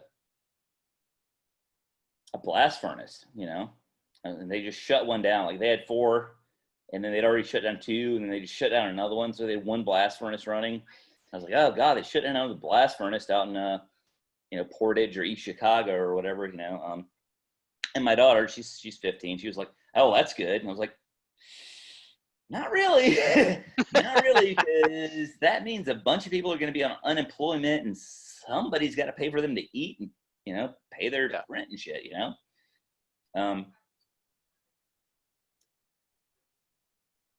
So it's just like, man, I went to a neuropsychologist because I was trying to get Adderall, and everybody's like, you're over 40, your heart's gonna explode. And I was like, nah, dude, I got a job, I got work to do, Yeah. And so I went to this neuropsychologist, and long story short is, like, if I don't know, he didn't give me a definitive scale, but it goes positive to negative, and he was like, if you're on the negative, you're a little ADHD. And we've had people up like negative 3.5, even up to negative 5. You're negative 13. Yeah. So long story short, I got an Adderall. Yeah. Where was I going with this? I forget. What were we talking about to begin with? I'm sorry. Well, you started talking about neuropsychology. I'm trying to remember what I was discussing. You talked about the plant that your daughter was 15, and you were like, Right. So like, I went in and like basically had all these brain tests done, and yeah, I don't remember where I was going. Never mind. We're bringing it back in the next podcast. Well, I mean, when you're looking at people in like neurotypicals, neurodiversity, it's kind of like, I don't know what to say about this. Like, I've been listening to a lot of Little Peep, and then you brought up Van Gogh earlier. Van Gogh was not a success during his lifetime. He didn't sell a lot of paintings. Yeah. Now, they sold 1, right? Now he's regarded as one of the most influential painters of all time. I went to that museum in Amsterdam, and it was amazing. Blew my mind. And the thing is, like, I have this weird thing because Little Peep was, I think, 21. He had just turned 21 when he died, I think. And I listened to his creative output, and I'm like, how did this guy so young like produce this? Like, this has real like emotional depth, for an artist. And then you're kind of sad because, well, he died. But the thing is, he was likely using drugs to medicate himself. Yeah. Both for depression or whatever issues he was having, maybe related to like bipolar disorder. It's like the issues with America and taxation and the healthcare system and the pharmaceutical industrial complex is this thing where it's all, interconnected. It's like on the one hand, you shut down this plant, but then you're old enough to go, wait a second, those people are going to lose jobs. Yeah. One of the things that's not commonly being discussed, I think, in the age of Trump's administration is, Trump kept promising to bring, manufacturing jobs back. But the manufacturing jobs are not just being shipped overseas. It's that automation and technology is eating industries. Dude, I remember 10 fucking years ago when what's the guy from not Ted Kennedy, the other guy from Massachusetts, the other senator that ran for president, what's his name? I don't know. He looks like Frankenstein. Not Hines, politically his wife astute. I is don't know who it is. Hines. She's a rich Hines family from, oh God, what's this guy? Carey. Oh, Jim Carrey? No, No, John Carrey? that's the That guy was with it. funny faces. That's a comedian. Yeah, So you know who I'm John talking about, Carey? right? Yeah. The big ugly dude. Yeah, like I remember like listening to him, and at that point, I had kind of like just, you know, the Republican Party held nothing for me, you know. Yeah. Yeah, after George Bush got elected, and he was like, we are not the police of the world, and then he goes and invades Iraq because he was pissed. I was Yeah. like, okay, I'm done with these guys. And then I see Kerry saying, I'm going to bring back jobs to the Rust Belt. And I'm like, Yeah. no, you're not. That's not possible. And and like you said, it's outsourcing is part of it. But God, I can't remember the figure, but it was like 25% decrease in jobs is strictly due to, robots and shit, mechanism. Automation. Yeah. The thing is, you come of age in a certain time with the technology that's given. And when I was a kid, I played Atari. Now I'm on a smartphone in my apartment pressing buttons and like recording something via a small pocket computer that completely dwarfs anything that Missile Command Right. did. The progress and pace of technology is part of like what we're dealing with, is that it's changing so rapidly. I came of age loving music in college and looking at the music of New Orleans and the Deep South Mississippi blues music, and like blues musicians were taken advantage of by recording companies. Oh, Well, now terrible. distribution is such that you don't need a recording company. Yeah. You can just go direct to the public and like release stuff on Spotify. It's like the whole thing is like completely changing the nature of information distribution in ways that I particularly like, because I think long term it leads towards liberty as a long arc. Mm-hmm. But Martin Luther King Jr. talked about justice and described it as a long arc. It's like Martin Luther King Jr. and Malcolm X were both assassinated. I had to explain to someone recently that like there's a reason Black Lives Matter doesn't have a figurehead, because they figured out that we killed them. Yeah. It's Yeah. much harder to get rid of an idea. Oh, dude. Speaking of that, I have gotten in a couple discussions, like trying to explain to people how, Antifa or Black Lives Matter can't be a terrorist organization because they have no established hierarchy. And people don't get that. They're like, no, yeah, they do. I was like, wait, because some guy out in Oregon leads a like county group that has 60 people in it, that's a terrorist organization? Oh yeah. I was like, all right, and we're done. Well, I mean, I was a philosophy student. So what I've noticed over the years, and I get in trouble for this, is like you mentioned the use of the N-word earlier. Oh Like yeah. I'm able to perform a thought experiment. Mm-hmm. And this is what I did in college, was I could sit back and just become a point of awareness and like look at a multitude of opinions and from different vantage points. Like I could have a debate where, let's say we were of differing opinions on an issue, Mm-hmm. but I had to understand your discussion to be able to debunk it logically, or Right. vice versa. Most of the general public in the United States is not adept at that, in my opinion. Yeah. And that's part of the challenge is, we're still debating, things that, the Greeks and philosophers were debating from some of the ideas they got from the Egyptians, thousands of years before. We're still debating like I just piss people off because I'm so comfortable asking questions. I'm like, well, what is the good? And they're like, fuck you, we hate you. And I'm like, yeah, I mean, but they put Socrates and Jesus to death, but that's what I do.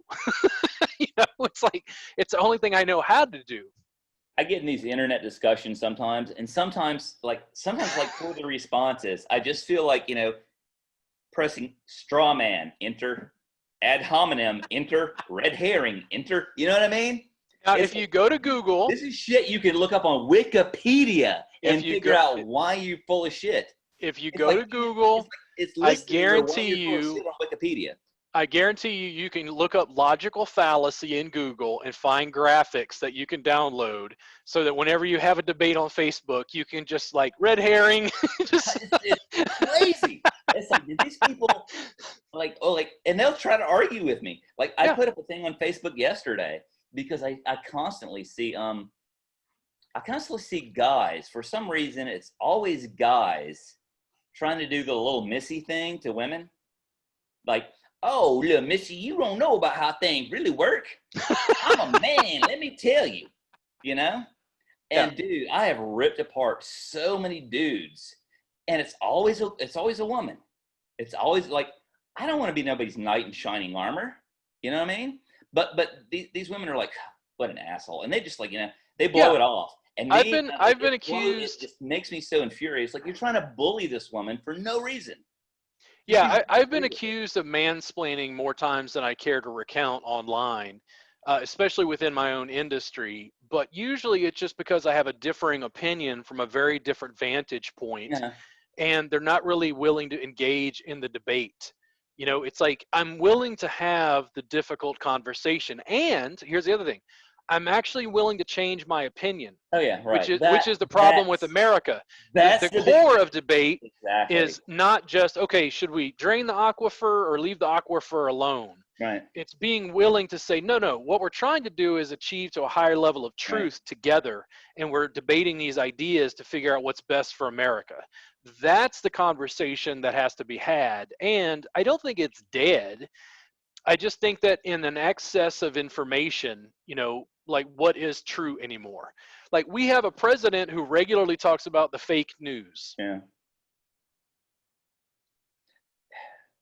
I the thing that like really gets me about like the hard right movement that's been going on lately is that there's kind of this like just whole cloth acceptance of these broad conspiracy theories that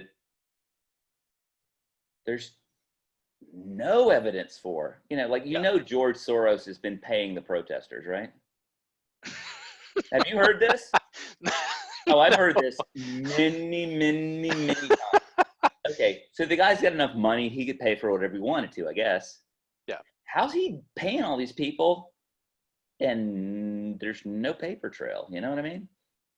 And furthermore, I know several people who have gone out on protests and I never saw them get a check.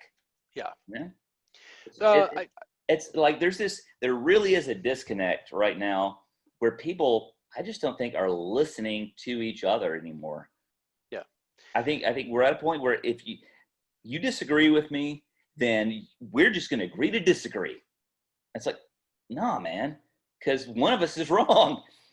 Like, I'm not saying there's an objective truth on everything. Okay, Yeah. you can disagree with somebody, and both of you can, maybe be right in your own way. But for the most part, man, shit's either one way or the other. I mean, there's It's shades like, of gray, but I mean, there's yeah. always like, I think of Lenny Bruce and then Noam Chomsky when it comes to freedom of speech. Like, I protect other people's rights to be wrong and to mm-hmm, say it publicly. mm-hmm, And I defend that because it's not defending everybody who thinks like me. That's easy. right, right. It's defending people that you don't like, who have opinions you don't agree with. That it's like, well, they still have the right to say that. Thank you, Voltaire. Kind of goes back to those That comes concepts. back to my whole thing. I don't understand this polarization. With the right has gotten a lot more, just entrenched, basically since Newt Gingrich, and in response to that, the left has just turned into a bunch of fucking assholes.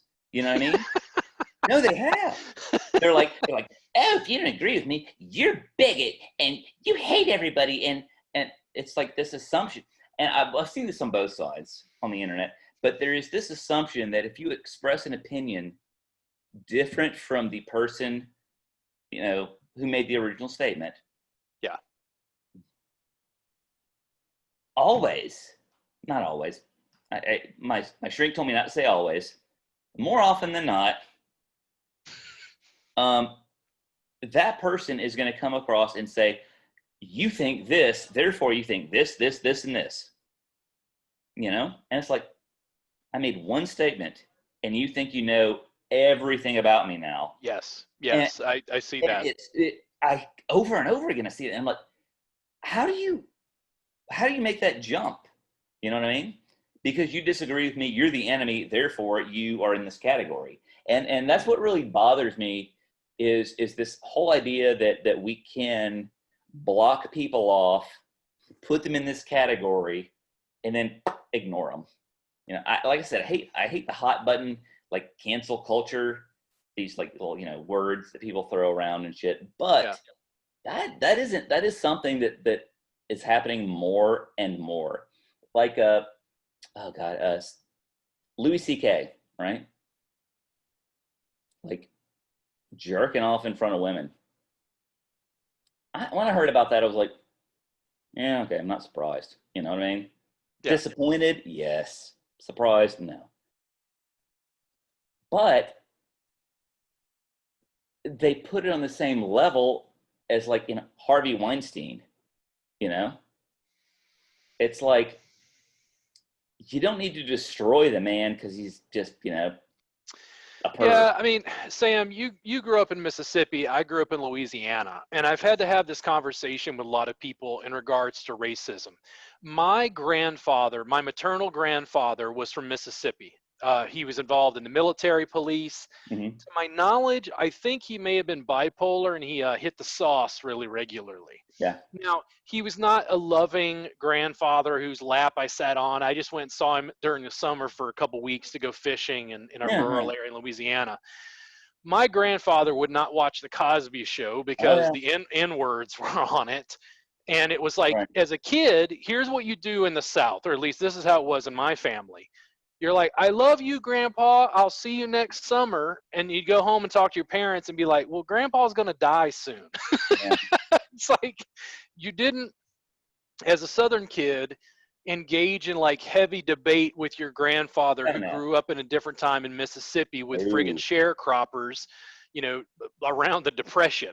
Right. Like he doesn't have the neuroplasticity, unfortunately, to be able to change his opinion. I hate Nope. to say that, They're but locked in. Southern kids just dealt with their grandparents that way because that was just how it was, and it was going to cause too much family strife, and it wasn't Mm-hmm. going to have Grandpa change his opinion.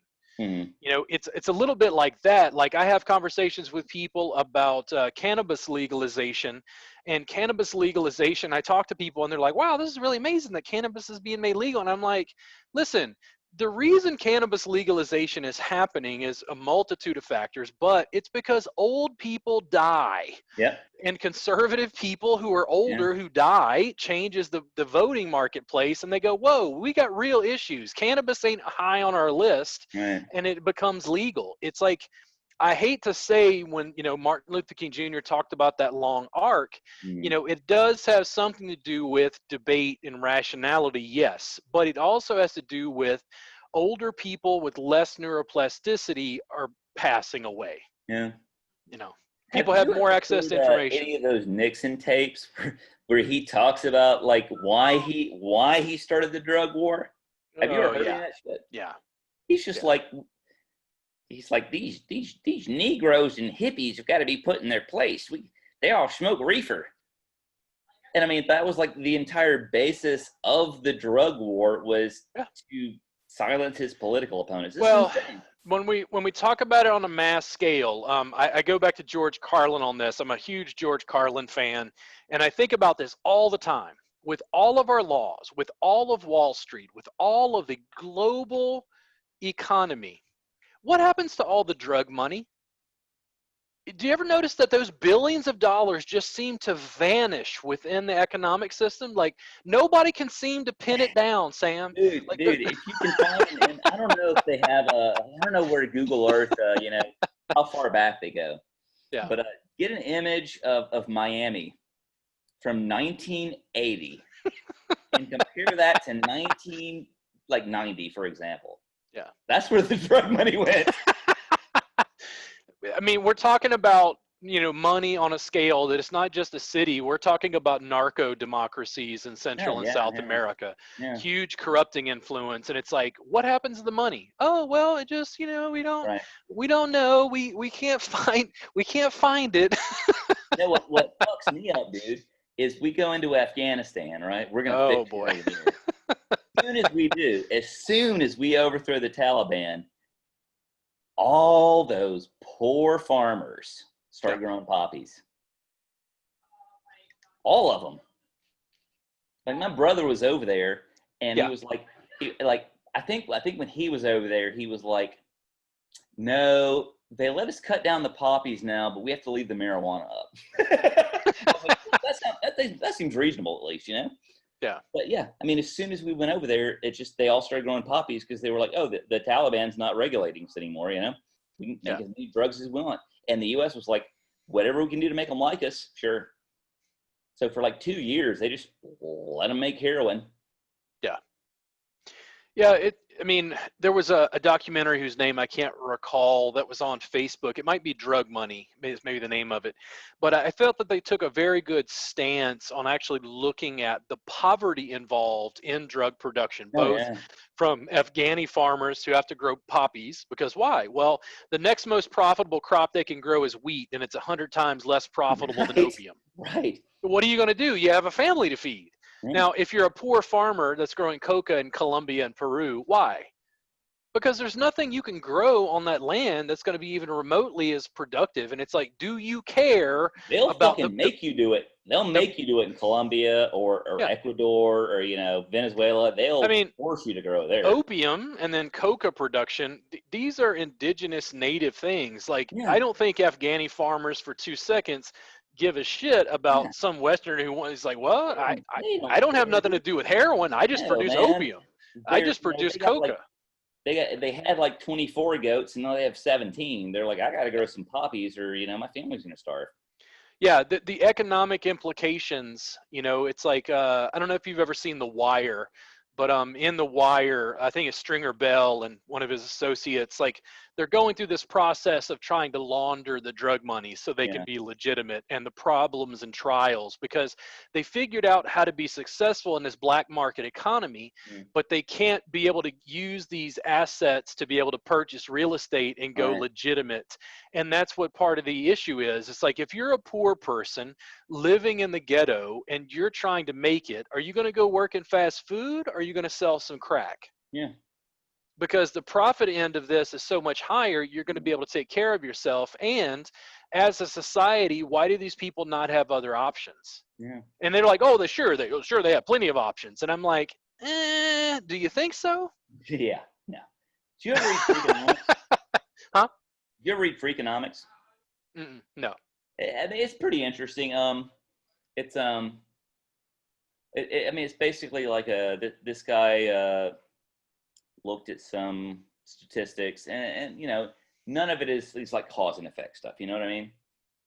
It's all kind of correlational, but basically what he tried to do was take whatever data he could get on social things, and the he would look for a particular output, like violent crime, and then he would okay, what are all the possible inputs that could cause crime to go up or down.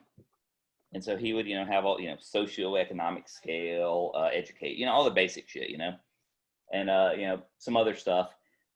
And he started looking at it, and it was basically like these people who are selling drugs, who are actually in the neighborhood selling drugs, they never actually make it out of it. They never go anywhere. But because they see their distributor, driving a Lexus and wearing a Rolex and shit, it gives them that promise, you know what I mean? Like, oh, I can do this. Yeah.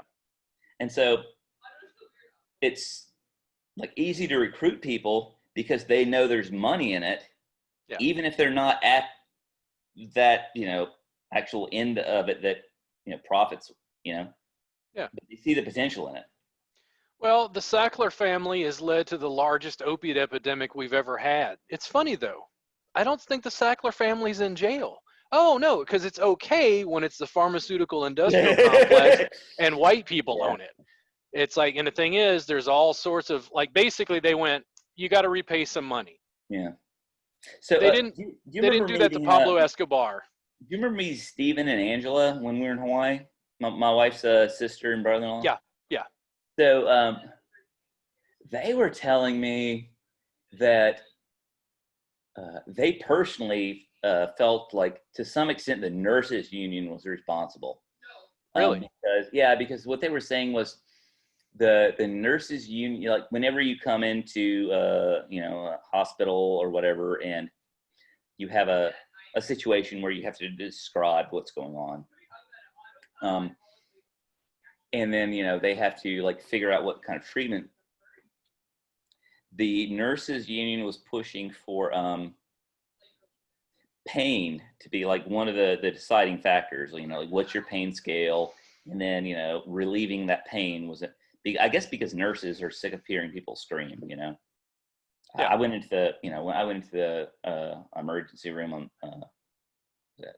Sunday night, I'm like laying in there, moaning and trying not to curse, basically. So Yeah. I can kind of understand, you work 12 hours a day, you're going to be concerned about people having pain issues. Yeah. But what they were saying was they kept pushing for this to be a diagnostic tool. And so because of that, they started prescribing opiates more regularly, because the patients had to, use this, and the nurses had to use that as a diagnostic to figure out how to treat them.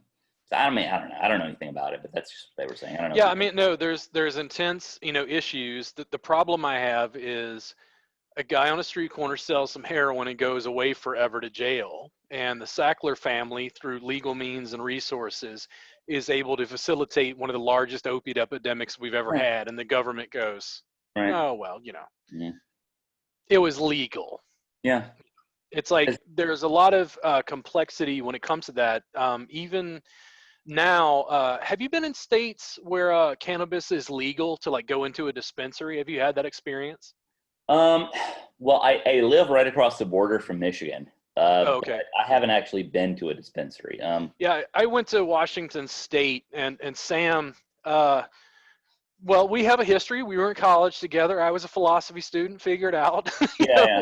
I go to Washington State to teach a class, and I was like, oh, marijuana is legal here. And then it was like, because it's all new, because I live in Texas, right? And then you have to look it up, and you're like, okay, so, oh, do they have dispensaries like everywhere, or is it just in Seattle? And then I was going out to the outskirts to teach a class somewhere an hour or two outside of Seattle.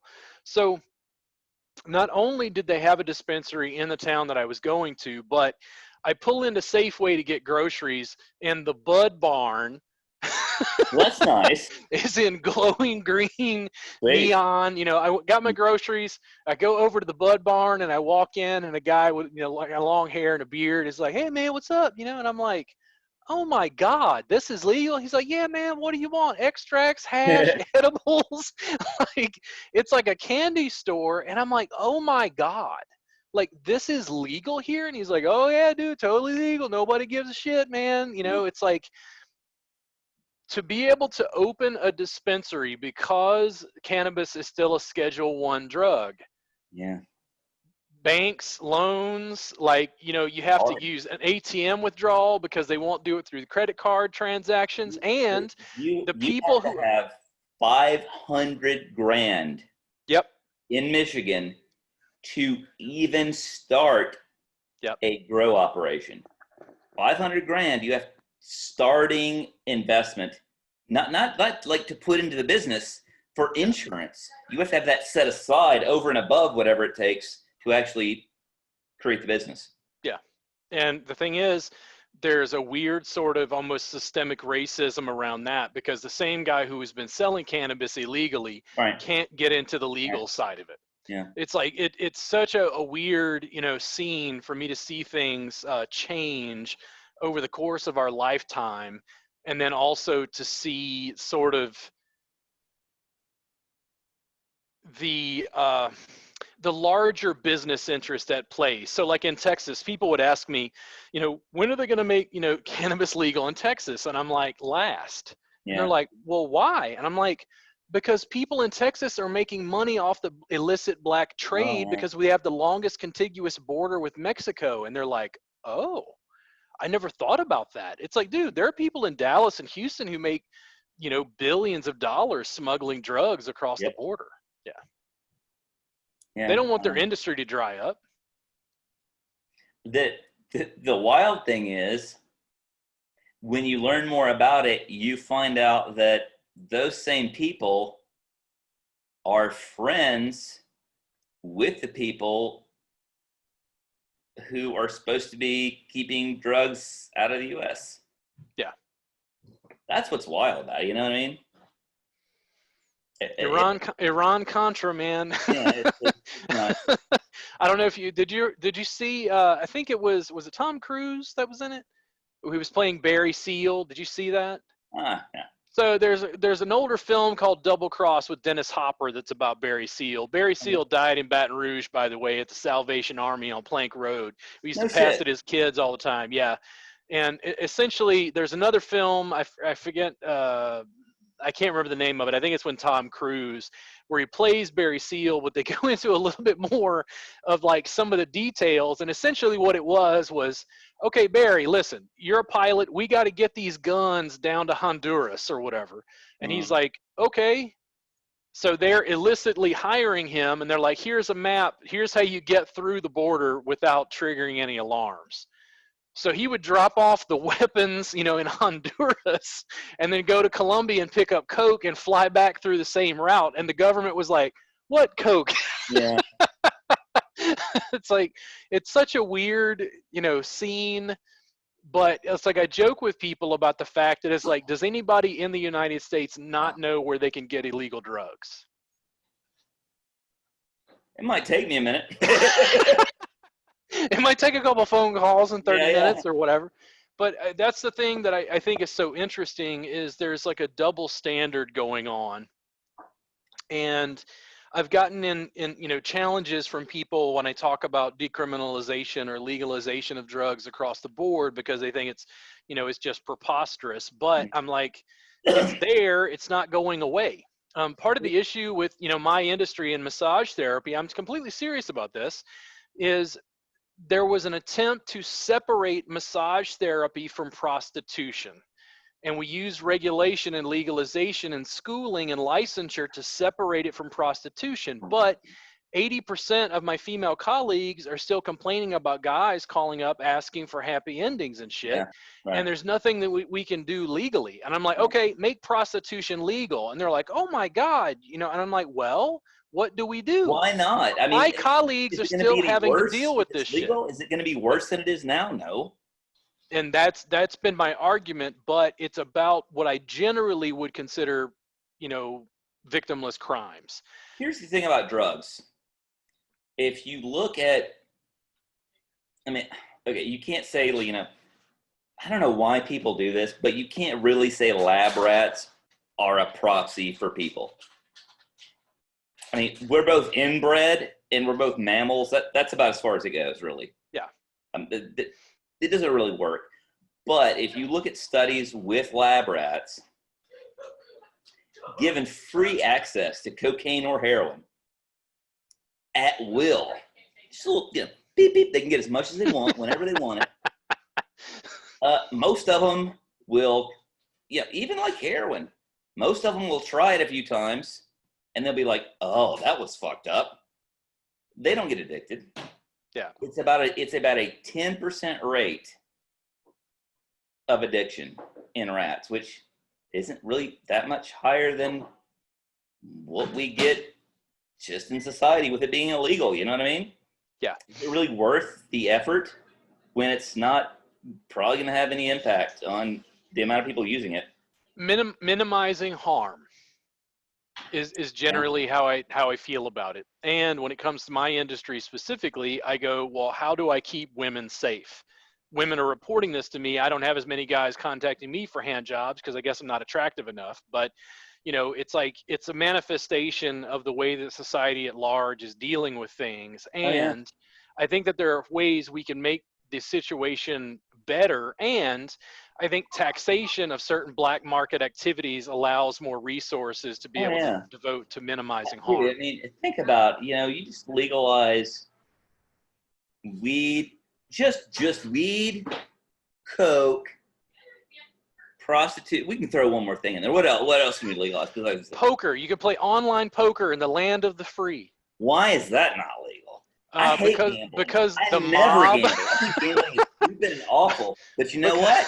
I firmly believe in your right to throw your money away, dude. I think that's your right, and you should be able to do it. Because the mob who owns the casinos doesn't want any competition. That's why. I guess that's it, man. Really, they got the market cornered now. So, yeah.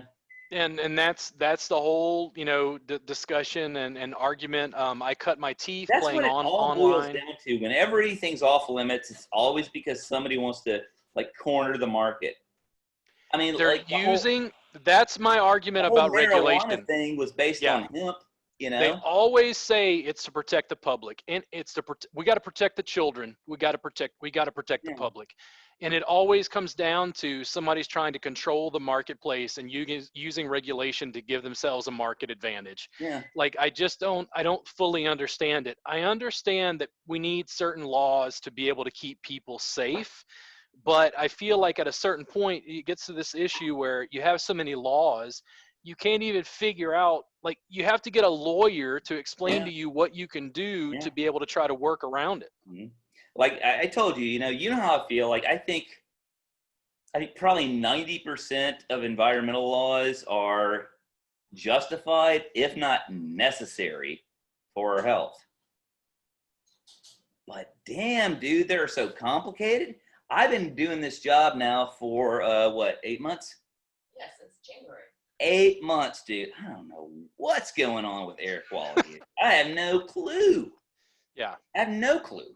There are like if I stacked up the pages of regulations, I couldn't show them on the screen because it's so complicated.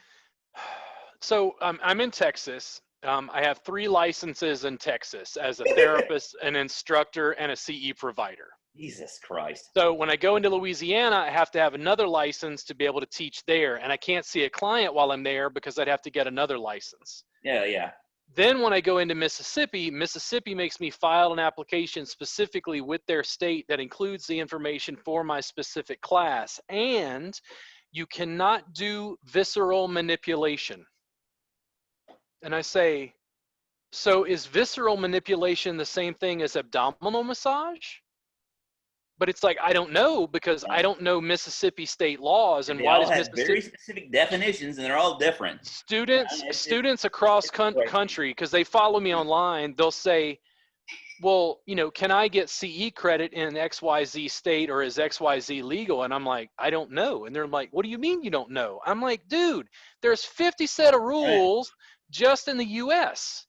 I teach online to a global marketplace. There's somebody in sub-Saharan Africa from the Democratic Republic of the Congo that can study with me online for $7 a month through his smartphone. I don't know what the fucking laws are, and I don't care. Like I only have so many hours in a day to try to figure all this out. Yeah, that is a bad rabbit hole to go down. Man. You'll be like, oh, I can find this. And then you're like reading 20 pages of documents going, wait, it's just to refer back to this one to find out what this one means. So you're like going through like cross-referencing 10 different things and you still don't know what they're talking about. Well, I'll have conversations. So I read Texas state law because Texas is the state I'm in the most. So I need to understand the laws to understand what I'm dealing with. And it's like, okay, you can't do massage without a license, but if you work under a chiropractor's supervision, it's legal. Yeah. Because you're working under the chiropractor's supervision. You know why? Now, the chiropractor's already at a union. Because the chiropractors have people on state Yeah. massage boards to shift the regulation to give them a market advantage. Yeah. And I go, well, listen, if chiropractors can do that, I'm a massage educator and CE provider. Why can't people work underneath my supervision? They're like, oh no, that's a danger to the public. And I'm like, Right. what? I don't do. I've been to chiropractors and been helped by them, and I don't want to talk bad about them. There's like no real science behind a lot of what they do, though. You know what I mean? I mean, it's just Ooh. it's a lot of it's sketchy. Heavily debated. And also the problem that the chiropractic industry has had is the way that they're allowing lack of science education, and they're Hmm. promoting business and marketing tactics that are strong arming people. Oh Like yeah. they're very like, oh man, you got a horrible problem, you're gonna have to come see me for a session a week for till the end of time so we Right. can Right. correct Yeah. this. Yeah, Yeah. it erodes the public's confidence in what they do, I think. Yeah. Yeah. Yeah. And like I said, I've been to chiropractors and definitely been helped by them. But I think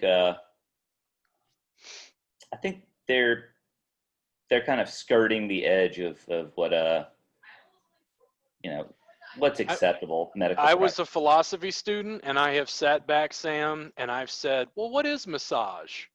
And everybody around me in legal term, like, they lose their minds, Mm, and they're like, oh my god. And I'm like, well, I've read the law, and I don't really think the law and the way it's written actually describes what I do. So if I rebrand under a new name and I don't call what I do massage, do I still have to deal with massage regulation? all right. And my lawyer's like, oh, ooh, danger, ooh, okay, listen, you got to consult with me Yeah. Yeah. to Oh make yeah. sure we keep you on the legal up and Yeah. up. And then I'm like, but hey, lawyer. And he's like, oh, you're teaching online. He's like, dude, he's like, there's no laws about information flow. Like, he's like, don't encourage them to break the law. Don't tell them to break the law. Don't, school them to break the law, coach them to do it. He's like, you can teach online worldwide with nearly zero liability. What they do with it in their jurisdiction is up to them. Yeah. And it's like, then you're getting into this weird, area. When people talk about, you've talked about intellectual property and things that you've written. Like, I have people who talk to me, and we were getting my materials listed on Amazon, Hmm. even in like a Kindle form. And people were like, oh, this is horrible. Like, people, it's digital. People are going to steal it. And I go, huh? Like, you're worried about people taking my stuff and like downloading it and putting it on the Pirate Bay and turning me into the Metallica of body workers? Right. Like, I don't give a shit. And they're Right. like, Yeah. but dude, people could steal your stuff. I'm like, listen, if a guy is broke and lives in Oklahoma, he can just write me a message on Facebook, and I'll go, listen, here's a free copy. It Yeah. doesn't cost me anything to build another fan and give him some stuff. Yes, I'd like to be compensated for my material and the things that I've created, but past a certain point, you can't control information that way.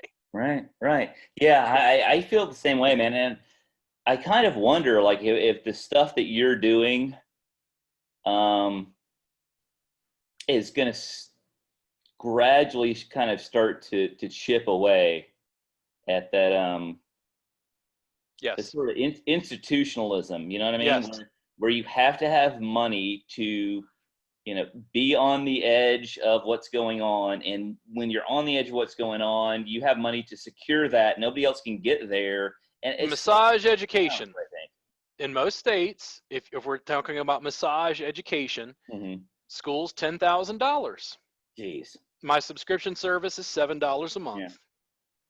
And the thing is, you can't get your license through me. And they're like, well, why not? And I'm like, because the state has passed Right. laws that prevents me from competing in that marketplace. Mm-hmm. And the thing is, it's like, I'm not trying to, how do I put this? I'm not trying to break state laws. I'm just trying to find a competitive advantage that allows me to continue growing my business and helping people. That's all. I think that when you introduce a superior paradigm, I think that Tesla is introducing novel technologies that are eventually going to take over. But it starts with the early adopters. It starts Yeah. with the fringes and the edges. And then Mm-hmm. over time, as you get mass market acceptance, the costs go down Right. because there's more people involved. Yeah. Yeah. Yeah. But for now, you know, like just talking to the massage industry and saying, well, why do we work on a table? They're like, what do you mean? And I'm like, just work on a mat. Yeah. Use your legs and feet. Basically, I'm saying, why don't we do mixed martial arts instead of Taekwondo? Right. Yeah. Yeah. That's all. There's just no reason not to, try new stuff. And that's it kind of gets back to what I was saying about, entrenchment in academia and this whole idea of the intellectual dark web, It's like I don't think that's a good idea. I don't think it may be a necessary response, but I don't think it's actually going to get the required effect. I think what you're doing is what you have to do is you have to, let everyone know what you're doing, and you still have to try to somehow validate yourself within the system. Honestly, I just not everybody's Nikolai Tesla. You know what I mean? Yeah. Even the greatest of people are mostly Thomas Edisons. Yeah. Even the best of us, really. Yeah. I mean, that's the best we can hope for, is to be like him. The long arc of justice and truth, when I goes to business, I'm like, listen, does the service allow me to teach students or allow me to help customers with pain and mobility very rapidly? Yes. Does it outperform the market standard? Yes. Then you keep promoting it, you get more students, you have proof of concept, and it continues to grow. You just have to get the early adopters. That's all. I'm telling you, man, you've got a following now, Yeah. I really do think that, I think like, if you need help looking shit up, I'll help you. Look some stuff up, man, and I bet you can find some people who would be very interested in what you're doing. Probably that would happen through podcast initially, as I reach out to physiotherapists or physical therapists, other chiropractors, people in related fields, talk about it, kind of mine data. Pain research kind of just like, it's not like real regimented, and it's kind of out there, right? I mean, you kind of have to. It's fringe. Yeah. So I mean, like, you talked about that, dude. I think you talked about nurses and pain scale. Yeah. One of the things that people don't quite understand is, like, they think we have a Star Trek, like a scan Sam and know his pain levels. It's like, no, it's completely arbitrary. Yeah. Like, okay, 10's hospital, 0's no pain. And they're like, I'm a 5. But I have no test to measure that. Right. Doctors don't have a test to measurement. We have to rely on what people are telling us. Yeah. Because that's as far as our science has progressed. Now, 100 years from now, we may look back and think that it was the Dark Ages. No, I bet, man. I bet you could find some people who would be interested in what you're doing, because, like I said, it's I don't know much about it, but it kind of seems, I don't want to say Wild West, but, just kind of like, people are looking around because everybody's like, God, everybody's on fucking drugs now, They're like, we got to get people to figure out how to do this without, getting addicted. And well, I've started to have this thing where, because of digital distribution, this is what I think will happen. I'm kind of got this antagonistic relationship with my own community of massage therapists at times. But what happens when I flip everything I do towards the public? And I go, I'm going to show you how to work on your wife. I'm going to show you how to work on your husband. Oh, he's bigger than you? Well, listen, I'm going to show you how to work on a mat using your legs and feet. You're going to be able to deliver adequate pressure, and it's not going to hurt your hands. I actually think that going directly to the public will be a larger market than who I'm currently teaching. Oh, yeah. Yeah, no, I see what you're saying. What I'm saying is, like, as far as dealing with the establishment, you know what I mean? Like, you've got your I don't want to say niche, but you've got your, like, area worked out, and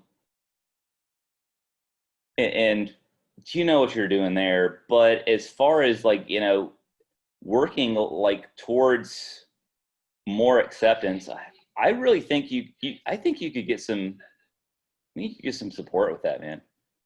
because a lot of people who are doing pain research, like like I said, it's not my field, but I don't think they really know a whole lot of what works. I think they're kind of like willing to try new things. I think it's probably in its infancy, and I don't actually know. Diane Jacobs is one of the figures. She's a Canadian physio who Uh-huh. comes up regularly in conversations with some colleagues.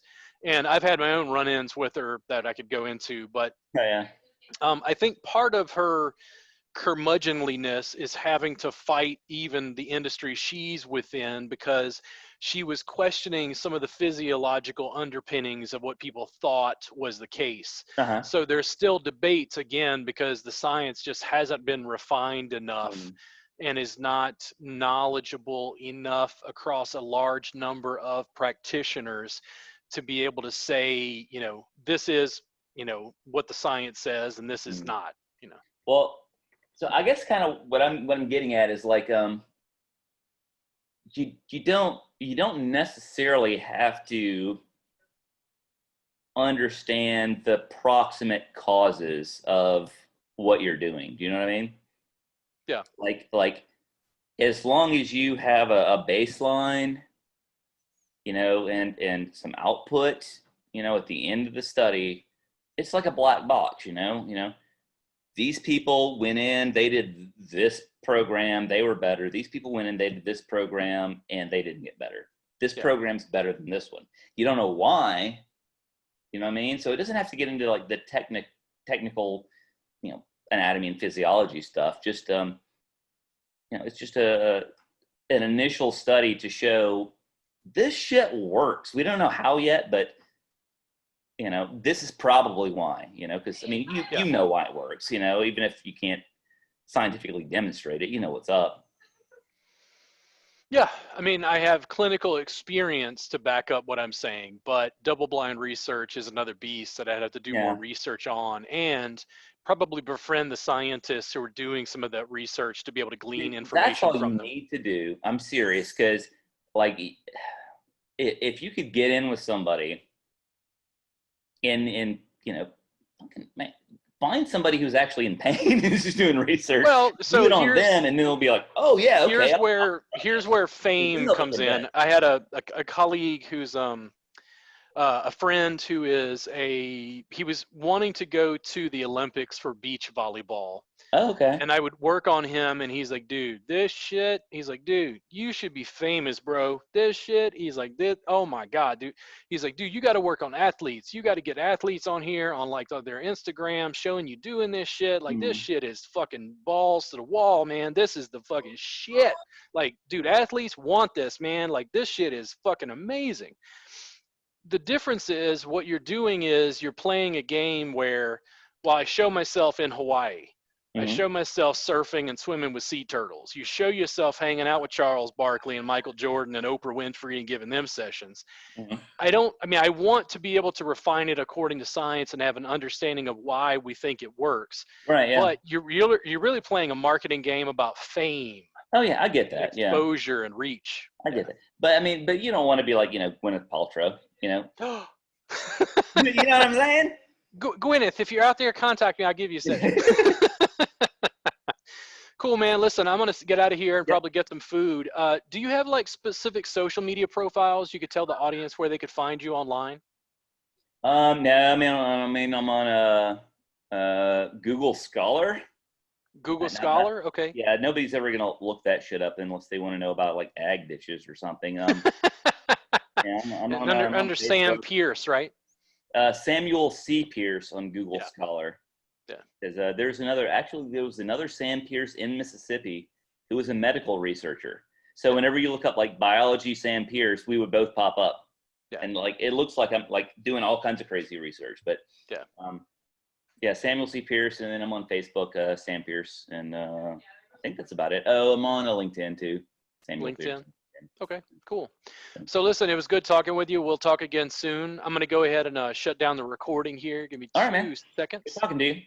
And thank you guys for tuning in to the Robert Gardner Wellness Podcast. I'll talk to you guys again very, very soon.